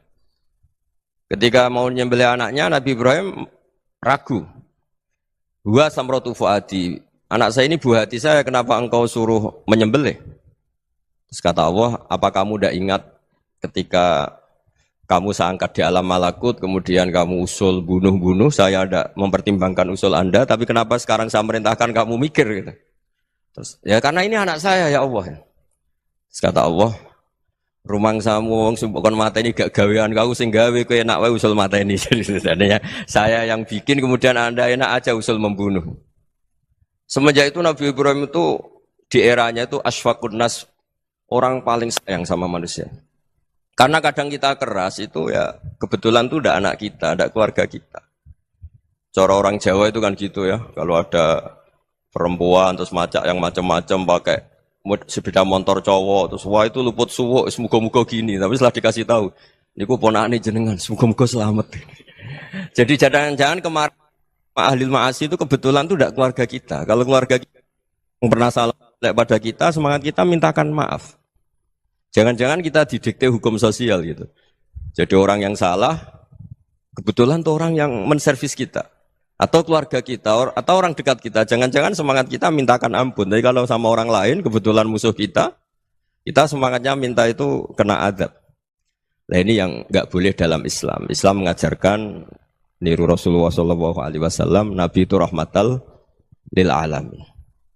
Bahkan kemarin saya ngaji virtual sama beberapa habaib, ada Habib Ali Al-Jufri dari Mesir, ada Habib Alwi dari Kuitang, ada Habib Nabil Al-Musawa. Dari sekian habaib itu saya masih ingat diantaranya yang didawuhkan rahmatan lil alamin itu ketika Nabi adahu kaumuh, disakiti oleh kaumnya, dan itu mereka masih kafir semua. Itu mereka dapat doanya Nabi, Allahumma hdi qaumi fa innahum la ya'lamun. Kayak apa baiknya Nabi, orang yang menyakiti, yang melukai, tapi Nabi masih berdoa, Allahumma hdi qaumi fa innahum la ya'lamun. Sayyidina Umar dapat doanya Nabi itu yakhina kana kafiran, ketika masih kafir didoakan. Allahumma aizzal Islam bi Umar. Itu ketika masih kafir. Itu pelajaran bagi kita bahwa yang sedang tidak cocok pun itu berdapat doa kita. Ya doa supaya kondisi kita baik, hari tambah baik. Karena agama ini saya berkali-kali bilang limangka nayarjuwa hawal yaumal akhir. Agama ini diperuntukkan bagi yang selalu punya harapan pada Allah Subhanahu wa taala. Saya cerita muhasabah ini tentang hubungan kita dengan Allah. Di Indonesia itu banyak orang fasik, banyak orang nakal. Ya di mana-mana orang nakal itu ya mayoritas, wa aksaruhum fasikun. Tapi berkahnya harapan. Mungkin saya kira nakal sok benda, mungkin saya kira sholat sok ben sholat, mungkin sekarang belum sakhok, belum dermawan, suatu saat dermawan. Barokahnya itu kefasikan ini dianggap sementara, sedang fasik, sedang tidak benar. Karena kiai-kiai kita, para guru-guru kita, para habaib utamanya itu mesti bilang semoga husnul khotimah. Nah barokahnya doa itu semoga husnul khotimah itu menjadikan satu pola sosial. Yang sedang fasik ini masih diharapkan jadi lebih baik, jadi lebih. Sehingga kita tidak ngambil sikap ekstrim, yang ingin menghabisi atau ingin mengadili, tidak. Karena selalu kita punya harapan. Dan agama ini limangka nerjuwo hawal yaumil akhir. Bayangkan dulu kalau yang nakal itu anak kamu. Pasti kamu nggak ingin kan langsung dapat azab, dapat apa. Padahal kita semua jadi tokoh ini abul kulli, bapak dari semuanya. Sehingga ketika Rasulullah SAW jalan-jalan kemudian melihat perempuan sedang menyalakan api. Kalau apinya mati ditiup, anaknya dijauhkan. Nanti kalau sudah jauh dari api, anaknya digendong lagi. Terus kata Rasulullah, matur ke semua sahabat, Aro'aitum anna hadih tarihatan waladaha alan nar. Apa kamu berpendapat bahwa perempuan ini akan melemparkan anaknya ke neraka? Tidak ya Rasulullah. Tidak akan seorang ibu melemparkan anaknya ke api. Terus kata Rasulullah, Allahu arhamu min hadih biwaladiha. Allah lebih rahman, lebih rahim dibanding orang tua ini kepada anaknya. Ini yang harus kita kenalkan terus, kita kampanyakan terus. Supaya orang hubungannya dengan Allah itu nyaman, asik. Sehingga dengan demikian selalu ada harapan bahwa yang sedang nakal ini suatu saat tobat. Kita tidak boleh menghukumi pasti begini, pasti gini. Itu tidak wilayah kita. Itu juga yang dicontohkan Rasulullah SAW. Secara lahir Nabi itu nggak berkenan sama Wahsy. Karena Wahsy itu salahnya salah fatal. Karena membunuh ahabban nasi ila Rasulillah. Yaitu membunuh Sayyid Hamzah. Jadi ketika Wahsy tobat, Nabi itu nerima tobatnya. Dan ketika beliau dengan basariyahnya agak siap ketemu Wahsy karena harus ingat Sayyid Hamzah, basariyahnya diturutin. Oke, kamu iman, saya turutin, tapi jangan sering ketemu saya. Karena kalau ketemu kamu, saya masih ingat sama paman saya, Sayyid Hamzah. Kita bisa ngelola seperti itu. Kita tidak cocok sama orang, bagaimanapun mereka umat Rasulullah SAW, kita tetap mencintai mereka. Misalnya kalau beda agama, mereka sama-sama orang Indonesia, kita mencintai mereka atas nama warga Indonesia. Tapi kalau misalnya potongannya ora cocok, beda kultur, bawaannya itu mangkel no coro Jawa, ya bisa diilmoni, jangan ketemu. Wong sudah tidak cocok, ingin ketemu nyari solusi. Roh ini tok seneng itu kan ya repot itu. Ya sudah kalau nggak pati cocok ya jangan sering ketemu. Dan itu kita bisa memanage seperti itu tuh bisa. Saya berkali-kali cerita tentang Imam Syafi'i. Kalau dikasih tahu ya Imam Abu Abdillah, panggilannya Imam Syafi'i, tetangga Anda ini ternyata banyak yang nggak senang Anda. Jawabnya beliau senang. Ya bagus kalau nggak senang saya, ndak utang saya katanya. Jadi gara-gara sampean seneng aku ngatur aku ini kan. Nah, mungkin sampean ra seneng kan ya enak. Jadi hidup itu dianggap happy. Kalau seneng ya teman silaturahim, kalau nggak seneng ya nggak bakal utang gitu. Baru kayak seneng itu nggak ganggu. Gitu. Jadi dulu itu orang bisa ngelola seneng ndak seneng itu bisa.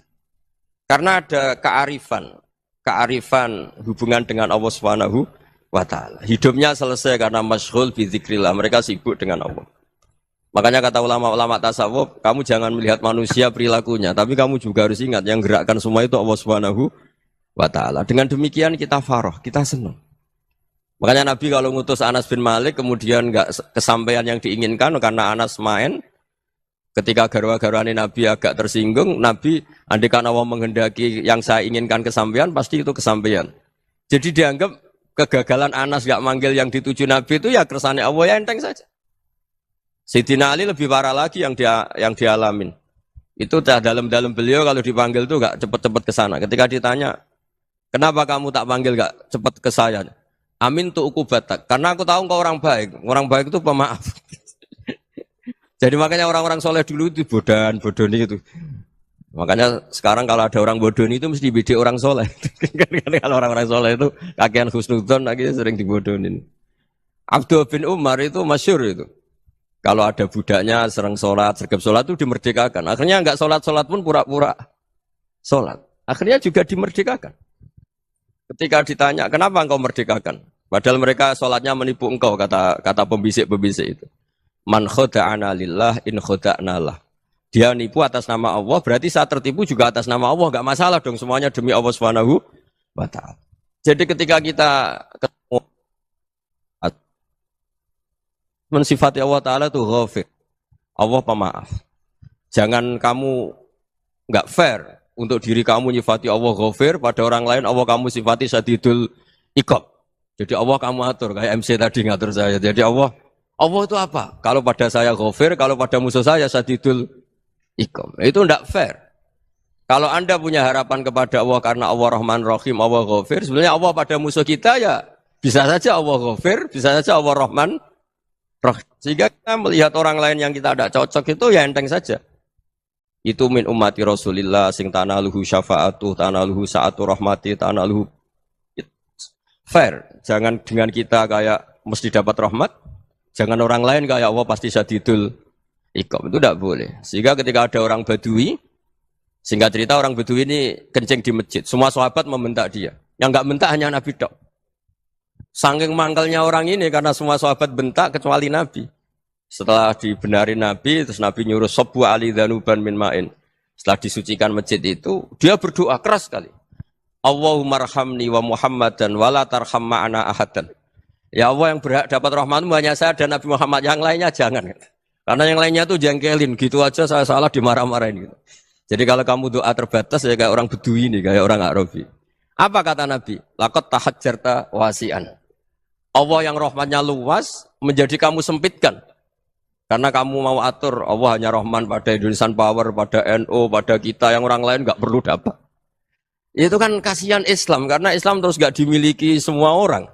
Allah nggak dimiliki semua orang, Rasulullah nggak dimiliki semua orang karena dipek NU, dipek ormas tertentu, dipek nggak boleh seperti itu. Nggak boleh takhasyar tawasian kata Nabi, nggak boleh mempersempit zat yang rahmatnya itu luas.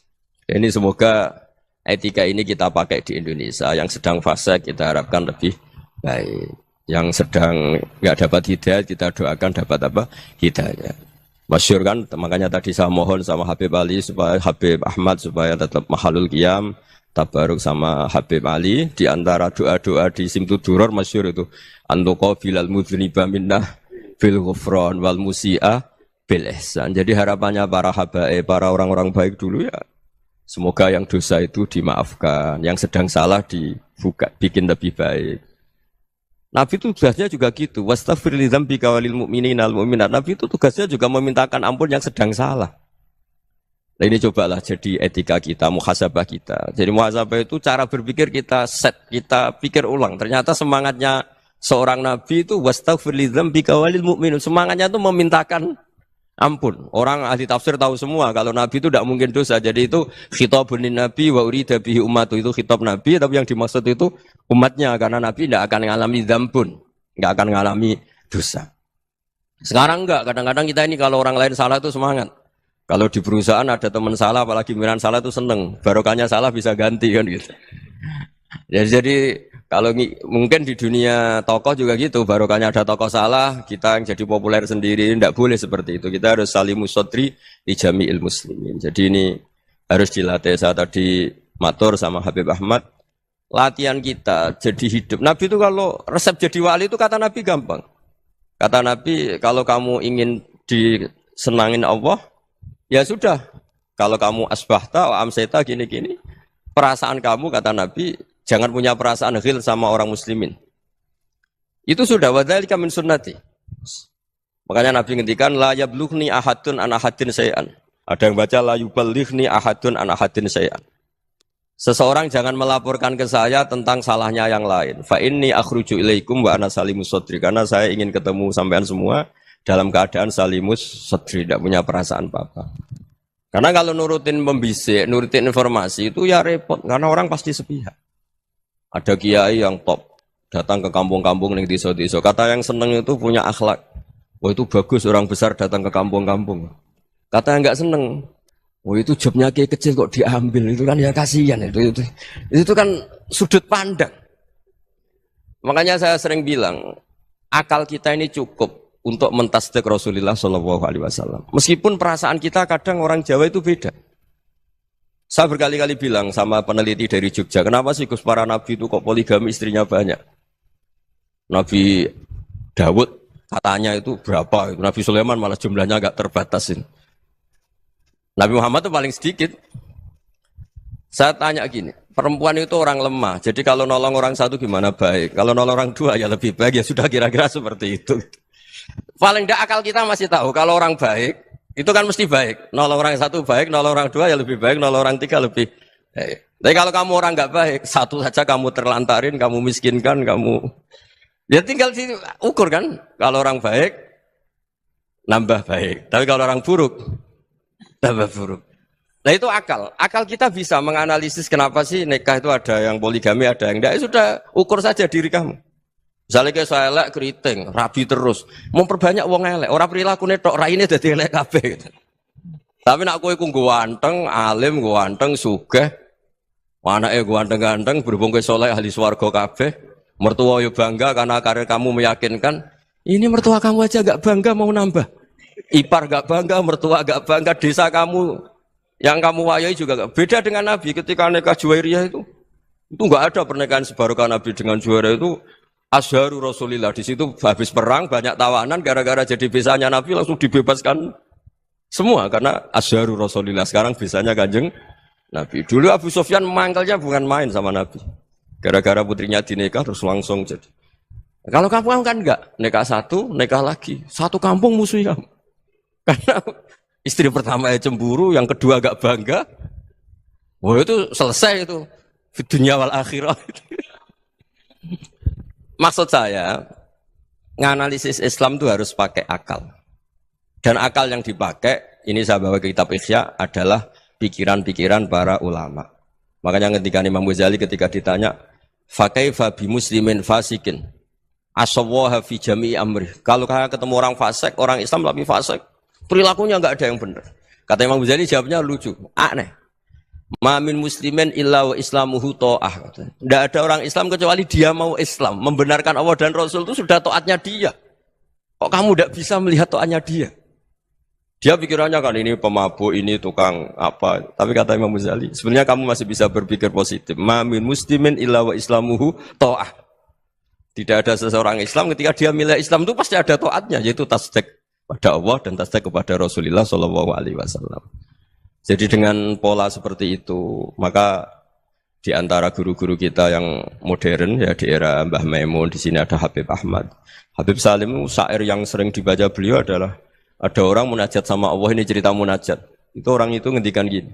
Ana mutnibun, ana mukhtiun, ana asi.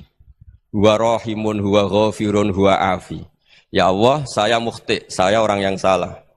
Ana mutnib, saya orang yang dosa. Ana asin, saya sering maksiat. Tapi engkau ya Allah, engkau ghafir, pemaaf. Engkau rahim, maha pengasih. Engkau afin, yang mudah memaafkan. Terus kata orang ini, ya agak kurang ajar, tapi saking senengnya sama Allah. Qobal tuhunna salasatan bisalasati. Ya gini saja ya Allah, sifat engkau diadu dengan sifat saya. Engkau Tuhan, Gusti, enggak boleh kalah katanya. Terus wasatahliban ausofu ausofi, dan engkau pasti pemenangnya gitu. Jadi ada orang rayu Allah dengan cara seperti itu ya ada ya. Saya ini manusia, salah saya banyak. Engkau ampunannya banyak. Engkau Tuhan, Gusti, enggak boleh ampunan Anda, ampunan engkau kalah dengan salah saya. Enggak boleh Tuhan kok kalah. Nah, jadi untuk supaya orang punya harapan gitu. Banyak juga wali-wali yang jadab ketika datang ke makam Rasulullah SAW. Itu kalau dongo ya agak kacau sebetulnya, cara syariat agak kacau. Ya Allah, engkau punya dua pilihan. Jika engkau menjadikan saya soleh, surah habibu, yang senang kekasihmu, yaitu Rasulullah SAW.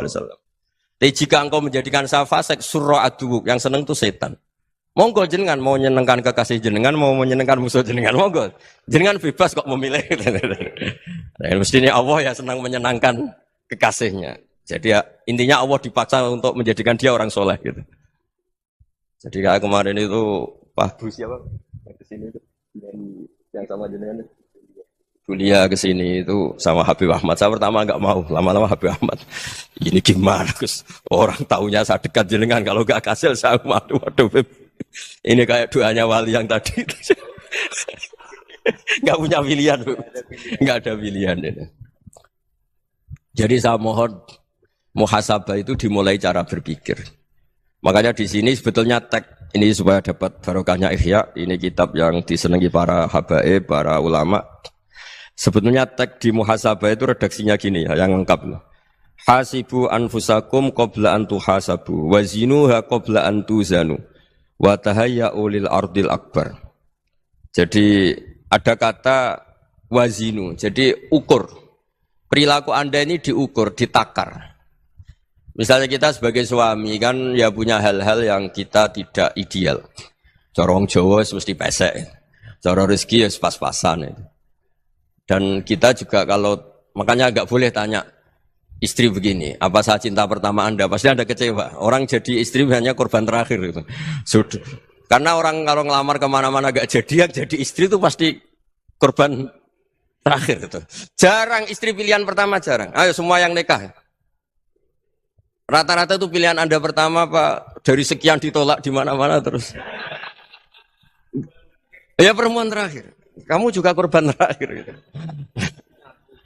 Itu wali-wali dulu kalau ngandani kita itu sederhana. Antal ini masyhur diceritakan Habib Zain bin Semit dalam kitab Al-Manhajus Sawi. Anta lam tajid min nafsika kullama turid. Fa kaifa turidu min ghairika kullama turid. Kamu yang ingin ideal saja, kamu tidak menemukan pada diri kamu untuk menjadi ideal. Kamu kan ingin ganteng, ingin punya uang banyak, ingin perilaku Anda sempurna. Anda saja yang punya keinginan tidak bisa mewujudkan keinginan Anda sendiri. Fa kaifa turidu min ghairika ma turid. Jadi anta lam tajid min nafsika kullama turid. Fa kaifa turidu min ghairika kullama turid. Kamu yang punya keinginan saja. Misalnya saya ingin punya uang banyak, perilaku saya selalu benar, gak pernah salah. Loh, saya yang ingin saja dengan diri saya, gak bisa untuk benar terus. Kok kamu berharap orang lain selalu benar? Jadi anta lam tajid, ya sama. Kalau kamu menuntut istri kamu itu ramah, neriman, apa kamu neriman sama wajah istri Anda gitu? Engko yo polah ning dindi jajaki sana jajaki sini, kamu sendiri ndak kona apa. Jadi itu nasihat yang luar biasa. Anta lam tajid min nafsika kullama turid, fa kaifa turidu min ghairika kullama turid. Kamu mau menghormati semua orang, enggak mau kan? Kemudian Anda berharap semua orang menghormati kamu. Kamu enggak ingin kan orang lain semua menghujat kamu. Sementara kamu enak aja menghujat orang lain. Makanya Rasulullah SAW itu luar biasa ketika bikin kaidah sosial. Apa la yu'minu ahadukum hatta yuhibba li akhihi ma yuhibbu li nafsi. Jadi kalau ukuran iman itu sederhana. Kalau sesuatu itu baik, nyaman bagi Anda, ya bayangkan itu pada teman Anda. Misalnya Anda bangun tidur sudah acak-acakan, enggak punya uang, utang jatuh tempo, kan enggak ingin ketemu orang. Ya kamu jangan bertamu ke jenis ini karena dengan kamu yang alami juga enggak siap ketemu orang. Makanya ada Habib Alim itu dilapuri sama seseorang. Beb, dulu teman saya itu ketika saya kaya itu sering main ke saya. Setelah saya miskin, mereka tidak main ke saya. Kata Habib itu bagus, sunau begitu itu bagus. Coba kalau kamu dulu kaya, teman kamu main kan kamu gaya. Di rumah ada makanan, bisa hormat tamu. Setelah kamu miskin jadi buruh manol di pasar atau buruh bikin boto, teman kamu datang, malu enggak kamu? Mendingan enggak datang gitu. Akhirnya baru, oh ya alhamdulillah kalau gitu. Loh ya kan dulu teman kita datang, kita ada Alphard, istri cantik, rumah bagus. Lah kita miskin, buruhnya orang pas dibentak-bentak, teman kamu udah datang. Milih datang kamu enggak kalau setelah kamu jatuh? Enggak kan? Jadi barokahnya ilmu itu terus. Ya, tapi kadang-kadang orang tuh, wah setelah saya miskin teman-teman enggak kasih ke sini. Ya kalau kamu sudah jatuh, teman-teman kamu situ jadi tontonan. Ya mulai sekarang cara berpikir itu dirubah. Dulu yang namanya kiai itu kalau diundang orang itu ya agak-agak senang. Semenjak saya itu agak rubah. Mengundang kiai, ngatur kiai itu tak haram-haramkan ya ada lumayan lah sekarang itu sudah mulai agak beretika. Dulu itu ngundang tuh tanggalnya ditentukan, jamnya ditentukan. Enggak mikir apa kiai saat itu nganggur, enggak. Punya wadifah, enggak. Dia milih tanggal yang dia nganggur, enggak mikir masa itu kiainya nganggur apa. Enggak. Ya saya hanya cerita aja, kamu tersinggung ya monggo, boten ya monggo itu kan. Jadi saya mohonlah supaya tadi saya juga matur ke Habib Ahmad. Jadi untuk orang merasa ikut sunnah Rasul itu gampang sekali kata Sayyid Muhammad. Dulu Nabi berpakaian ala daerahnya. Kalau mikot ya pakai mikotu baladi. Karena Nabi orang Madinah dan beliau berdomisili di Madinah ya misalnya mikotnya dari Bir Ali misalnya. Tapi kalau Anda orang kawasan Tanim mau umrah ya dari Tanim. Misalnya kawasan Jirona ya dari Jirona. Artinya apa? Kamu ngambil mikot karena Nabi mikot misalnya dari Bir Ali. Bukan berarti kamu harus seperti Nabi di Bir Ali. Kamu orang Mekah misalnya, kamu orang Tanim. Orang dia harus dari mikot itu apa? Baladi.